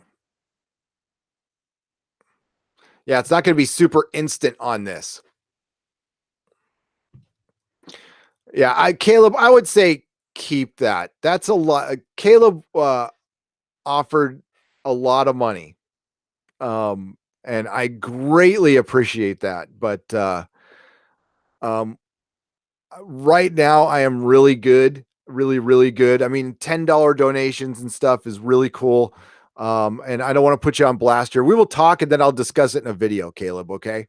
Because I don't want to put you on blast or anything, but God damn, thank you so much. That was super generous. I just don't feel comfortable taking that much. So you are a good person, and who knows? You probably, I mean, listen, I've helped out people with that much too. It's yeah, I'm speechless right now, which is rare. Caleb, you're awesome. You're an awesome person. And I will probably make a separate video just on the sentiment alone, on the sentiment alone, which is beautiful. So yeah, now I got to get back to, I got to find a way to streamline this, man. This is crazy. Okay, Ewan Murray, again, thank you so much. Thank you. Morton Peterson for $5. Thank you so much. I got to see what he says here. Yeah, I'm going to definitely find a different way to, maybe it's faster on my phone. It probably is. But I'll read your comments. Thank you for the $5 PayPal payment. And I'm going to get to a little more of the chat here, but you guys have like assaulted me with PayPal payments. It's great. This is awesome. Thank you so much. All right.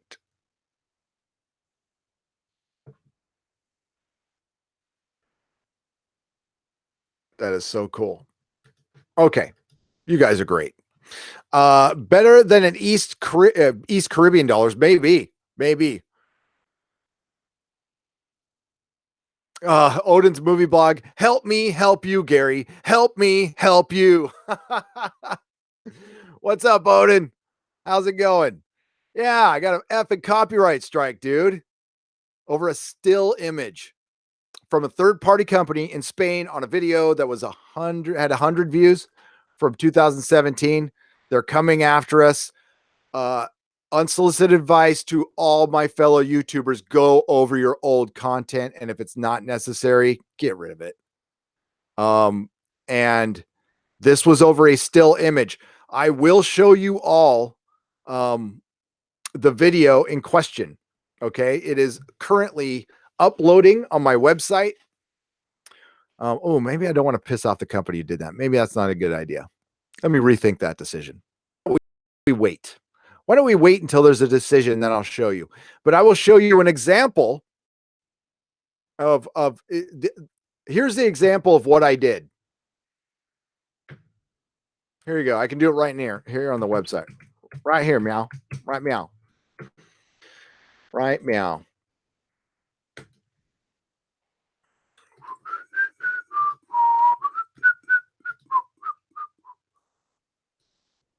This is what I did. So it's either a picture of Hellboy. It's either a picture. I did this with Kathleen Kennedy and George Lucas. And I was talking about Hellboy, and I was all, look at the comparisons between the two. And, you know, I like both of them. I actually like both of them. Now, of course, I prefer Ron Perlman, even though he's a complete jackass on Twitter, and I've actually have him blocked. I actually have that dude blocked. Remember that kid who got the 17-year-old kid that got put on blast by all the news agencies, and then they edited the video wrong and they tried to make him look bad, and then he wasn't, and now he's suing and he should. Ron Perlman put out a very nasty tweet about somebody's child. Okay, and remember, this kid is still a minor. All right, so if you're an adult and you put somebody on blast, I kind of would let that slide. I mean, he's still a dick, but that's somebody's child, and you put him on blast, and oh, Ron Perlman's on the side of the good guys. Okay, yeah, F you, dude. So, but I still like his Hellboy movies. But basically, that's what I did. There you go. That's what I got a copyright strike for. Pretty much everything I do in every one of my videos. So if that's going to be a problem, then it was nice knowing you, YouTube. It was a fun ride. We did it. You know, it worked out. And then I'll go back to being a little podcast on iTunes or something. But yeah, totally effing bogus. So and it got taken down. They took the video down. They didn't just like, oh, we're going to demonetize it. And I can't live stream for 3 months. Everybody subscribe to Odin's. It's fair use. So I'm fighting it. The ball's in the other company's court, but I'm probably what's going to happen, Odin, is it looks like to me that these third-party companies are going to start weaponizing. And I wouldn't be surprised if it's just a scam. If it's just an outright scam and there's some way that these companies can make money off it, or they're scamming the big corporations. I don't know. I've had problems with Hellboy content though, for some reason. That's why I'm just assuming it's Hellboy.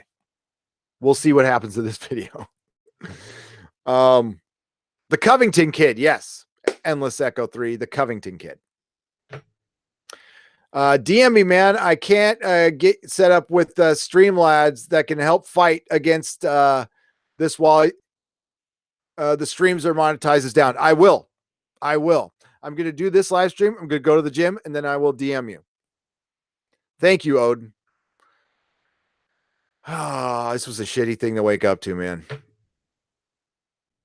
It really was. But you guys are making me feel so much better. Daniel Nolan, my homeboy, my neighbor. What's up, buddy? Hey, Daniel, we're going to be doing a meetup in May for a Comic Outpost / Nerdrotic reunion here in San Francisco. I want you there. Oh, did he apologize? Hey, that's good. He's still a dick, but I agree with you. I'm glad to hear that he apologized. I was too busy blocking his ass to not see it. I'm glad he apologized. That's manly of him. He's still a dick. But that's certainly good that he apologized. Then you got Susie Liu using BBC content and nothing happens. Oh, yeah. Happy Hiker. Yeah. I mean, like, take down a video that's worth taking down. Like, I'm blasting CBS on lawsuits once a month, and those things get 100,000 views, and they're letting it go. Man up, company, whoever the company is. Odin's movie blog, top dude, straight up top dude. Fandom menace, warrior, council member, and good dude. I can't wait to meet you, man. Yeah, good thing I bought the ticket before I saw the copyright strike. I bought my Mrs. Nerdrotic booked my plane ticket today. So I'm arriving in Chicago on Friday at like 2 or 3. I can't remember what it said. We're already up to 776 subscribers. That is awesome. That is brilliant. And I'm sure I'm getting help from get by with a little help from my friends.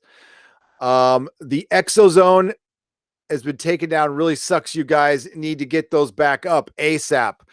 The Exozone got demonetized, and then YouTube completely derailed Doomcock's channel to the point where, like, he was super apologetic, and I'm like, dude, take it off. So I'm going to put it up on my website. So, and it's unlisted, by the way, so you can get to the link. But we're going to do Exozones here in the meantime. So this will be also the home for Exozone, and maybe that's what we do with the channel. Maybe we just turn this into an Exozone channel when all the kerfufflery is over. 202 still watching. That's great. PayPal is telling me that you have not accepted. Hang on. I have to accept it if it's from out of the country, but I'll certainly do that. Hang on. Give me just a moment.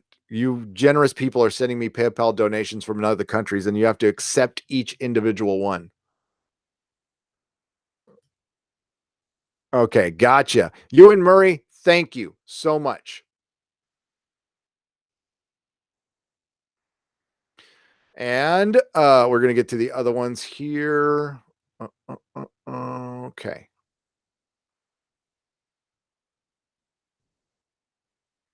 Sorry, this takes a second to accept them. That's why. Or not. Got to go activity. Activity. Okay.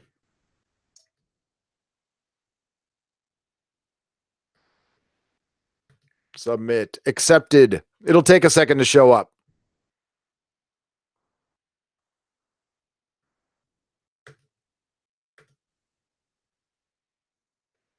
In the meantime, I will read chats. What is Exozone? Mismatched sock. That is a very good question. What is the Exozone? The Exozone is a live stream that I do with Doomcock, Overlord DVD, where we, and you might not be into it, and I totally understand that, but where we talk about UFOs, Big feet, Bigfoot, conspiracies, ancient aliens, ancient civilizations, Atlantis, all the weird woo-woo stuff that I like to talk about. And we do it. It's like Coast to Coast AM. So if you've ever heard of Art Bell, it's like Coast to Coast AM. So he and I talk about this stuff. We present nothing as fact. We talk about it as considering consider the possibilities of high strangeness. We go for like 3 or 4 or 5 hours, and it's tons of fun. But some people are not into that stuff. Some people are skeptics, and totally respect that. We don't talk about pop culture. I mean, it sneaks in there once in a while. And that's why we generally, that's why it's probably better if it's on its own separate channel, but it's a lot of fun. So I hope you like it. And the next one will be sometime this week.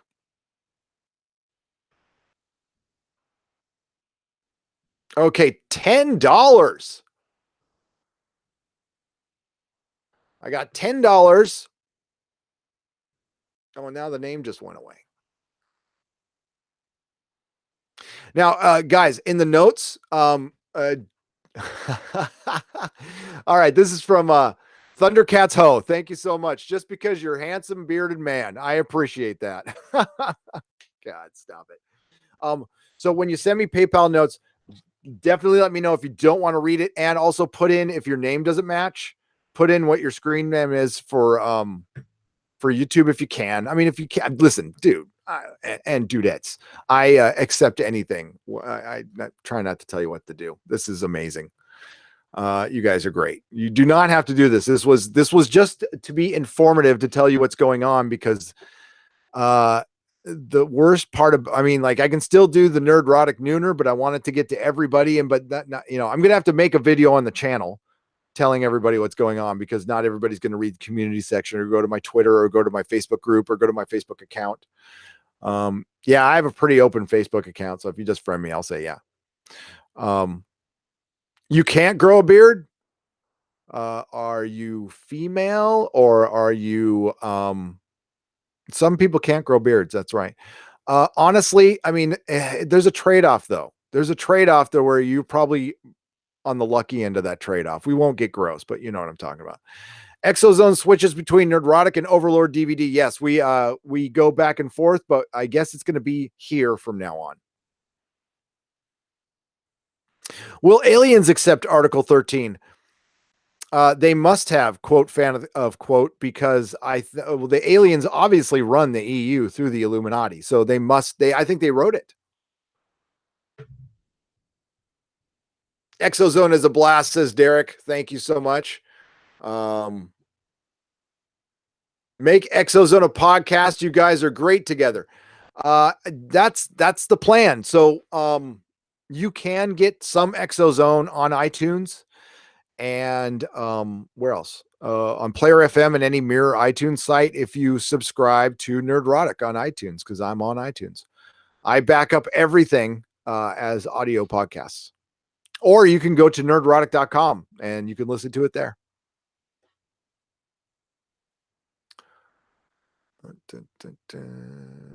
Nerdspiracy. It's a nerdspiracy, says Mark Mage Frey. I agree with that. Good news, it doesn't seem like 3ants are scammers. They just rely on bots too much. They will remove it. Don't mind me. That would be blessed. That would be blessed. I would be very happy. I hope they do.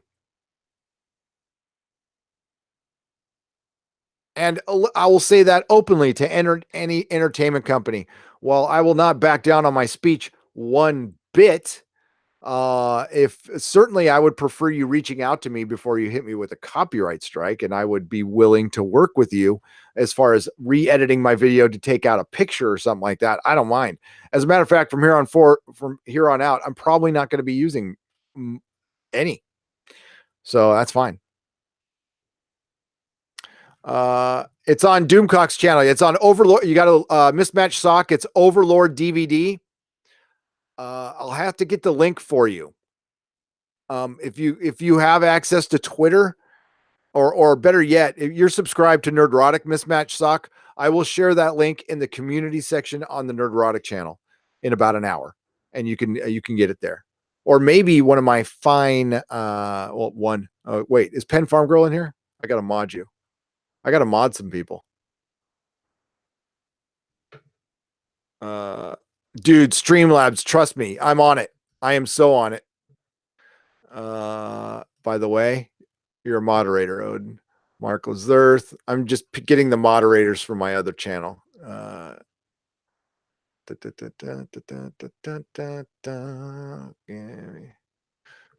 Farm Girl. Pen Farm Girl moderator. All right. And I'll be adding more.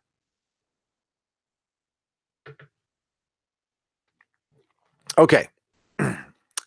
You're welcome, dude. Of course. Pen Farm.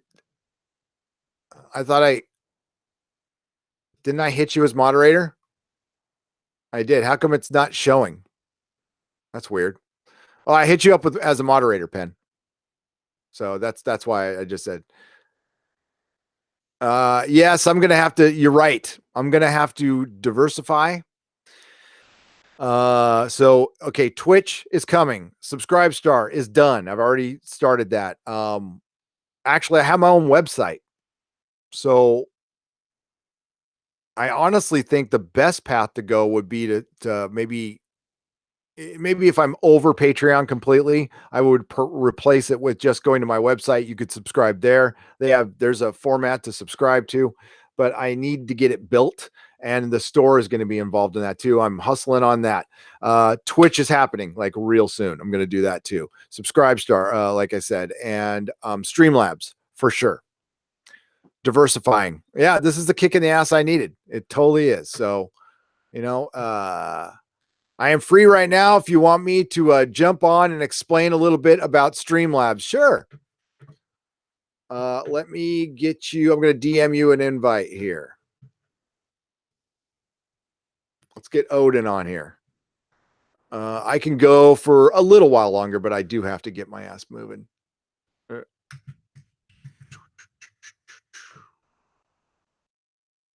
Get over. All right, here we go.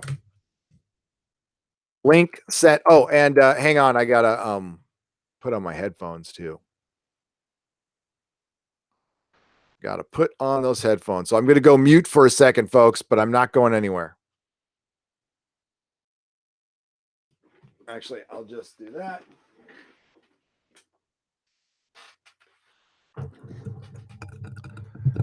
There we go. Hang on, bud. Maybe I already have it on. No, I don't. Let me get. Can you hear me? I can hear you. Can you hear me? I can hear you. Oh, what's going on, man? What's up, man? Dude, this is awful. Yeah, I could not believe it when I saw it. I log into my channel every morning. I'm like, ooh, what do we got today? And there's a big red bar. I'm like, oh, fuck me. And it was an old video from 2017, September 18th. It was a podcast that had about 135 views. We showed some still pictures. It was this third-party company I told you about. And they struck it down. They didn't even like do we'll keep the money and you can keep the video up. They straight up struck it down, which.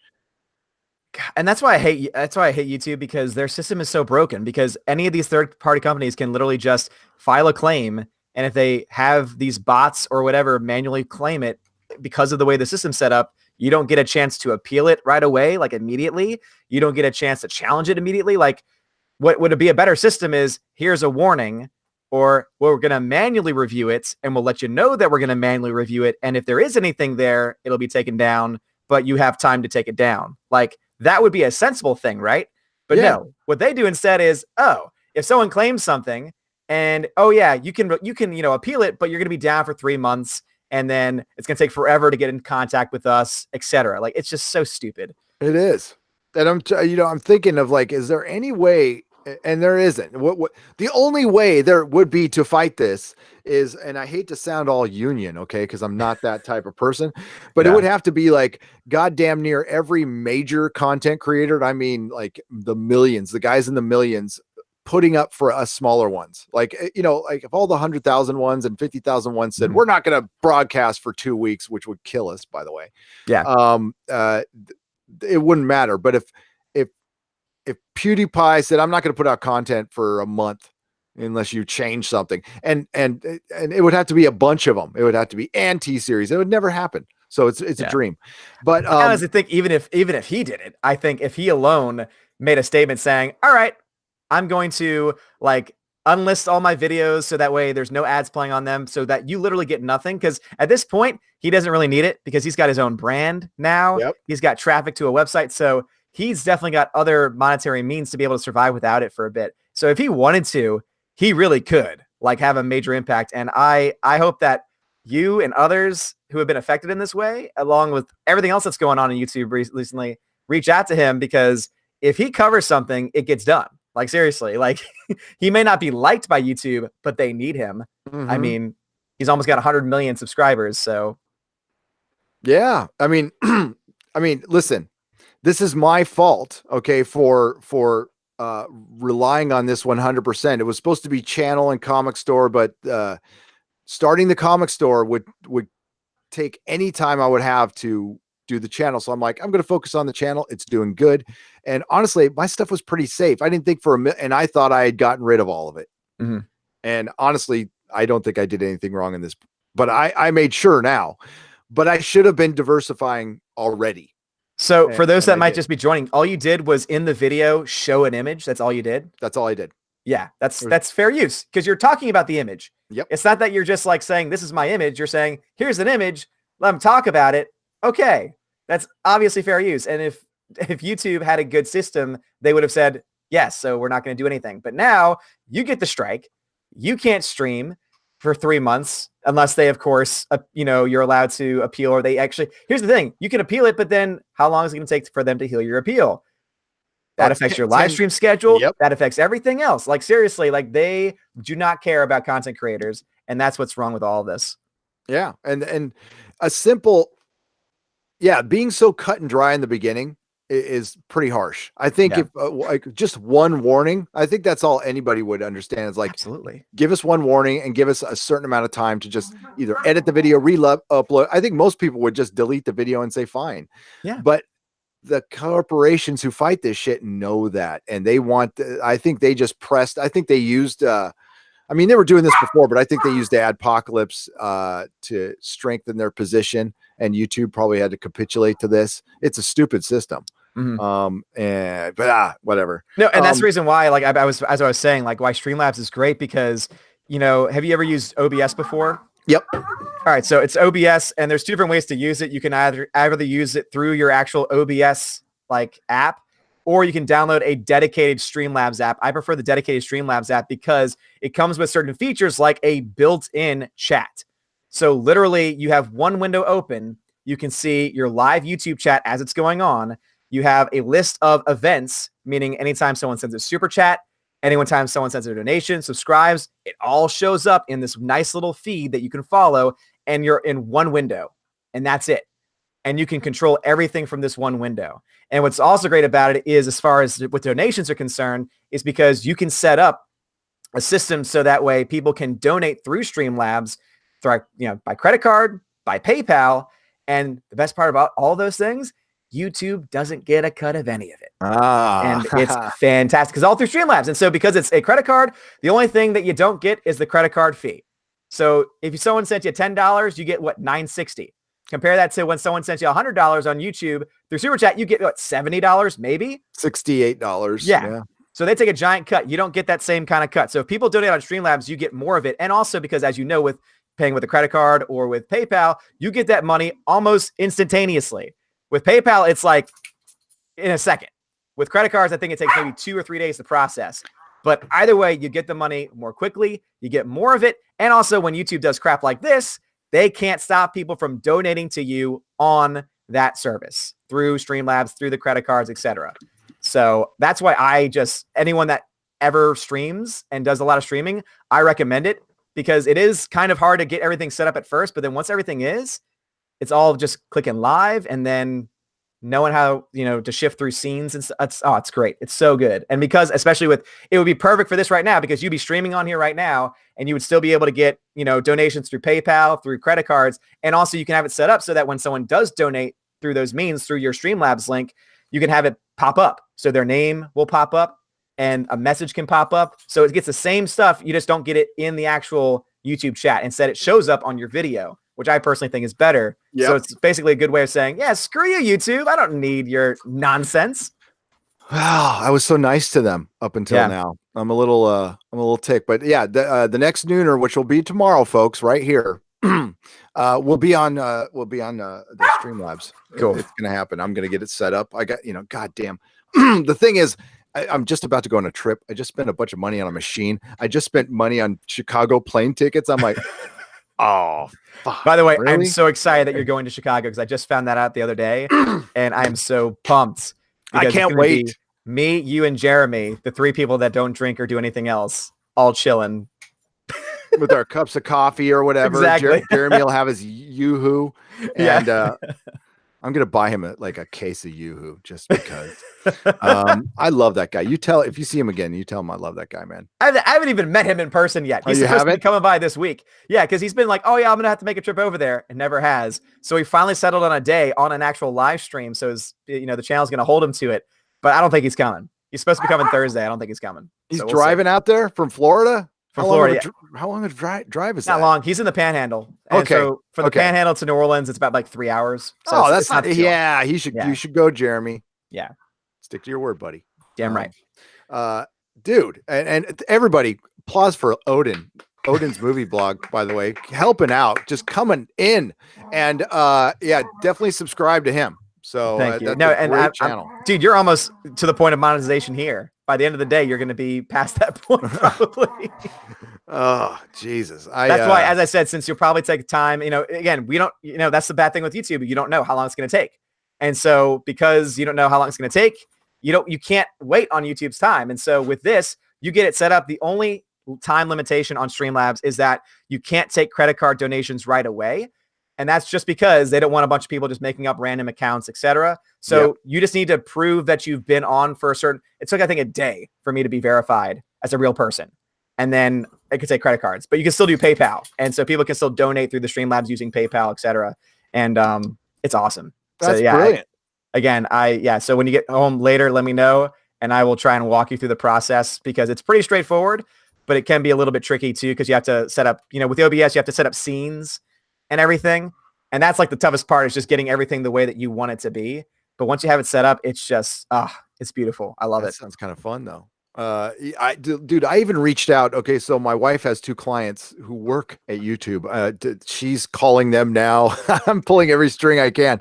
It's not going to help. Believe me. They have little, no, it's so compartmentalized. You wouldn't believe it. Oh yeah. Half the things I ask them, they're like, I don't know. I'm like, thanks. Aren't you senior management? Yeah. I don't know what the hell's going on. So I'm just asked to sit here and answer the phone. That's all I'm asked. I'm sorry, we can't help you. That's all they say. Yeah. Mikey Woods and Joker 3219 / Joker 32194. By the way, dude, you like my shirt? Yeah. Joker right there. Shout out to Patty Max, which is the bar I guess we're all meeting at. So it's Patty Max in Chicago. Definitely go there and eat. Leave a 5-star review. They're on 4157 Pulaski Road, Chicago, Illinois 60641. I don't know the start time yet. Do you know the start time? April 12th. Oh, for the party? I thought they said 7:30. That's what I thought they said. It's between 7 and 8 p.m. Central Standard Time since it's Chicago. So that's the last time I heard it was around that time. It is on the Irving Park Blue Line if you're taking the light rail. So we will be talking about it a lot. And bless Patty Max for letting the Phantom Menace come and meet. This is going to be outstanding. Like this is going to be so outstanding. I cannot wait. I'm kind of waiting for the news like, oh, you've all been barred from entering into Celebration. Like part of me, like 25% of me is like, there's going to be a chance that some people don't get let in. And that would make it interesting. I think Ethan and Jeremy will, I don't think, because they probably don't know what Jeff looks like, or as many of them, I'm sure some of them who've investigated. Yeah. But I think Ethan and Jeremy could be on a list. I wouldn't be surprised. I might be getting in on somebody's media pass. So let's see if that works. Wow. That's very fancy of you. Yes. Well, I'll see if I can, if we can maybe trade it. I can go in for an hour or two. You can go in for an hour or two. Yeah, I'd be. And also get access to that sweet internet, Access Media internet that they get. Yes. I got to talk. So one of the viewers last night offered it to me, and I'm very grateful for that. That's what we used to do at Comic-Con. So we do pass swapping. So once you're in, nobody checks your badge. So you walk in, and generally I used to hang out at the booth. So I walk in, take my badge off, and send somebody out to go get somebody else. They put my badge on, then they enjoy the con while I'm working, or I can walk around in there because again, nobody checks your badge when you're in there, as long as you don't leave. And that way you can get the badge swapping works all the time. It's great. Nice. Yeah. This is my first con ever. First con. Really? Ever. Mm-hmm. Oh, that's right. You don't like crowds. No, I don't. So that's why for me, I'm like, this is definitely an exception because there's a lot of people that one, I want to meet, and two, it just looks like a lot of fun on top of that. So I'm excited. I can't wait. Yes.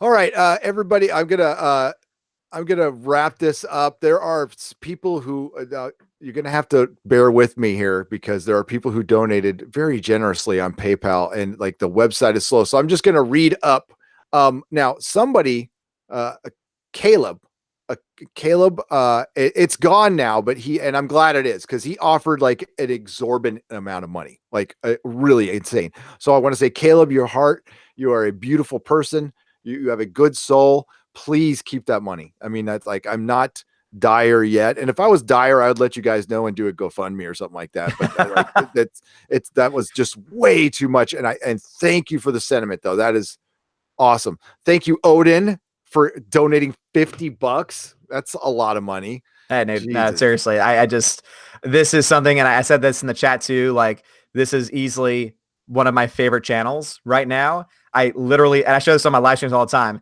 I always have the, I have a Pocket Cast app for my podcast, and literally it's always like the thing that's playing, because again, the fact that you turn your streams into podcasts, I've started doing that because it's brilliant. It's seriously, it's brilliant, because a lot of people can't just watch the streams and can only watch it or listen to it in their cars. But I've been eating up the content because you are awesome. You know your stuff, man. And I have never learned so much about the comic industry as I have from listening to your channel. Wow. So it's helped me out a lot too, because I know things from the movie side. You, again, especially with the MCU, you know it like intimately from the comic side of things. And so now I'm able to kind of put the two together and say, oh, there's a lot of correlations that can be made between these two things. And so, no, seriously, it's the least that I can do, because you're an awesome guy. And again, anything that I can do to try and help you is something that I'm willing to do. So. I greatly appreciate that. And yeah, I'm going to try to. So one of my, and thank you, man. No problem. So one of my old co-hosts used to be pretty inside on Disney. John Reed, he helped build the part of the streaming service they're working on. He helped build it. Oh, wow. One thing he told me that sticks in my head about Marvel is, he said, and it was just in passing, and I didn't believe him when he said it. I'm like, he said, oh yeah, Kevin Feige runs Marvel Comics too. And I'm like, what? He's all, no, it runs Marvel. He runs Marvel. He has the final say on Marvel Comics, the actual comic books. Nothing official, but he has right of refusal. So yeah, like if they start doing something and Kevin Feige says no, it gets squashed. So that's part of what's going on at Marvel. So and if that is true, which would not surprise me, then it tells you a lot about where where the future of the MCU is going. And it's been disappointing. So real quick, I'm going to go through these names. If you want to bail, go bail. It's just going to be a couple minutes here, but we got a lot of names. Well, dude, I just want to say thank you for just letting me jump on for a second and explain. But yeah, man, let me get you set up with that later on, and just keep me posted. And seriously, man, we got your back though. As you can see, you got 200 people still watching you. Brand new channel, 200 people watching you. You're going to hit 1,000 subscribers in like next 2 hours. And you obviously have a lot of people showing you love and support, man, because seriously, you're great. It's weird.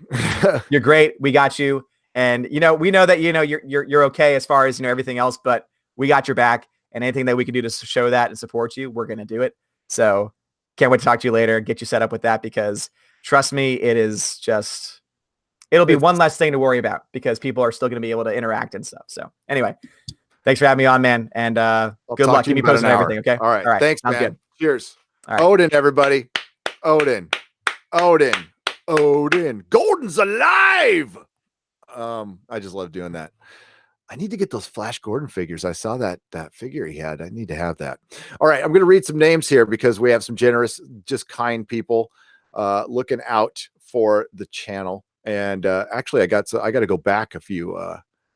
So we're going to go back to Amy Armstrong for $5 back on the 15th. Marcus, it's Gorg for $10. Paul Talbot for $10. This is all prior to today. Jamie Bravo for $10. Oh, that's me paying somebody at a restaurant. Okay, we got Scott Ho for $5, and Scott again for $5. Nikki Engler for Nikki Engler, it's $30. That's a lot of money. Thank you so much, Nikki. I will read all of these in the next live stream. I'm going to read all the comments that I'm allowed to read. Again, Ewan, I'm so sorry. Anthony, Adrians, and if I mispronounce last names, please don't feel bad if you correct me. For $15, thank you so much. Paul Burns said $1. That's brilliant. Random Smith, Randy Smith, random. You're random, Randy. Randy Smith for $20. Samantha Hagler for $10. Christopher Blake, $50. Jesus, Jesus, Jesus, Jesus, Jesus. Eric Outfleet for $15. And then of course, we have Thundercats Ho, and Caleb. That's a lot of money. Colin Bowden for $5. I will accept it, by the way. If it's foreign, I have to accept it manually, and I will do it. Thank you. Chris Persia, again, thank you for the $5. Ewan Murray, again. Torsten Wahlberg, thank you for the $10.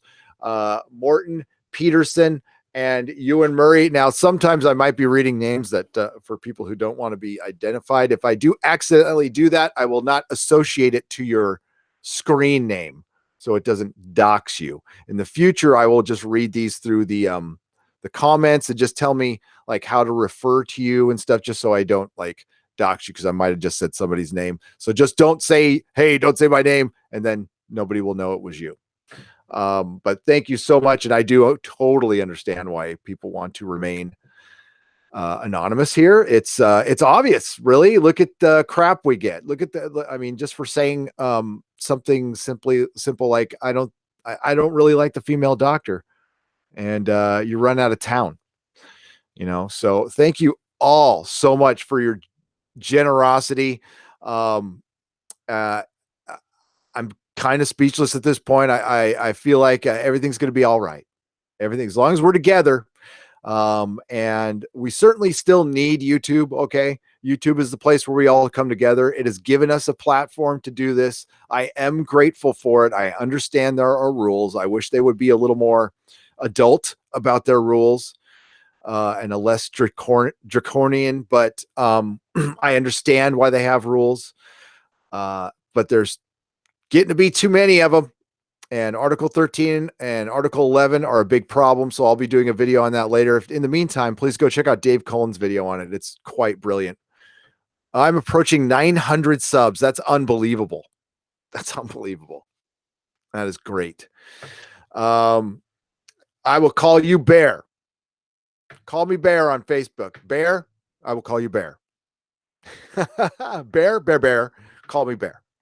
That's actually kind of funny, man. You know what? I got Warren. I have to set up Apple Pay. That's next. I'm not set up for that. It should be, though. I'm sorry. Thank you for the sentiment. I will thank you, Warren. I really appreciate it. No Connor Leslie, no party. No problem. Says 876 subscribers. And wow. No Donna Troy, no party. Well, that's for sure. You know that. You know how I feel about Donna Troy. So, all right. We're getting close to 1,000 subs. Net neutrality awareness. Yes, we need that. Halam, you got to put out more content, buddy. But if you want to hit me up, go hit me up at Gary@nerdrotic.com. I'd be happy to give you pointers, my friend. Kiddo, I know you're a youngster. Yeah, Cheryl Lyera, this does suck, but we will get through this. We will get through this together. I will not say we're stronger together, though. We're always strong. We're always strong. So 900. It's what YouTube let me because all other bears are taken. That's awesome. But you're the legit bear. What kind of bear, though, are we talking about? Because I'm in San Francisco. There's lots of different kinds of bears around here. Just saying. There's daddy bears. I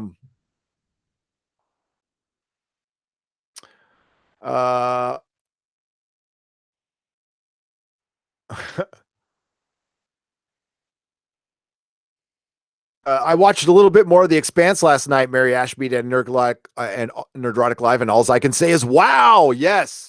That's what a lot of people say.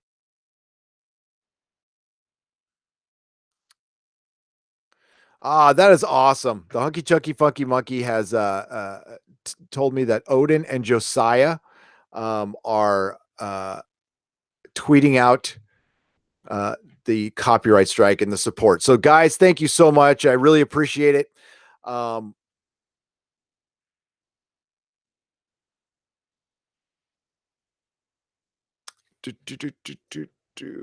Well, they're not banning my channel. So what we're talking about here is I lost the ability to live stream, which is half my channel over at Nerdrotic. So that's half of what I do. It's a large part of the income, but more importantly, it's the thing I like doing the most. I mean, the videos are cool, but I like live streaming. That's the main reason I do this. I like live streaming. I like doing the radio show thing. It's fun. It's lots of fun. Videos, they're okay to make and they get a lot of clicks and that's great. But I do those so I can live stream. That is the thing I have the most fun doing. I like talking to the people, because I'm a man of the people. And love you guys. Yes, you're right. Colin P. Smith, thank you. One of my favorite sayings in recovery, because it applies to so many things. This too shall pass, and it will. Thank you, Warren. Yes, the Warren Roar. What is up? The fandom menace. I feel loved. So definitely. Yeah, and if we hit 1,000 today, that's great. Mary, thanks for coming in. Penn, Mark, everybody, every single person in the chat. What's up, Nihilus? Thank you so much for all of your support. We will get through this. It's not the end of the world. I am definitely fighting the copyright strike that I received on Nerdrotic, and I can't live stream there. So I will just live stream here. So there will be a Nerdrotic Nooner at noon tomorrow. Hopefully I'll have the Streamlabs set up. No matter what, I will be live. I will be live. Thank you for all your support on Patreon and for all the PayPal messages. So tomorrow I'm going to square up with everybody who sent a PayPal with all of your messages, and I'll make sure that everything's all cut out. Your proper screen names are going.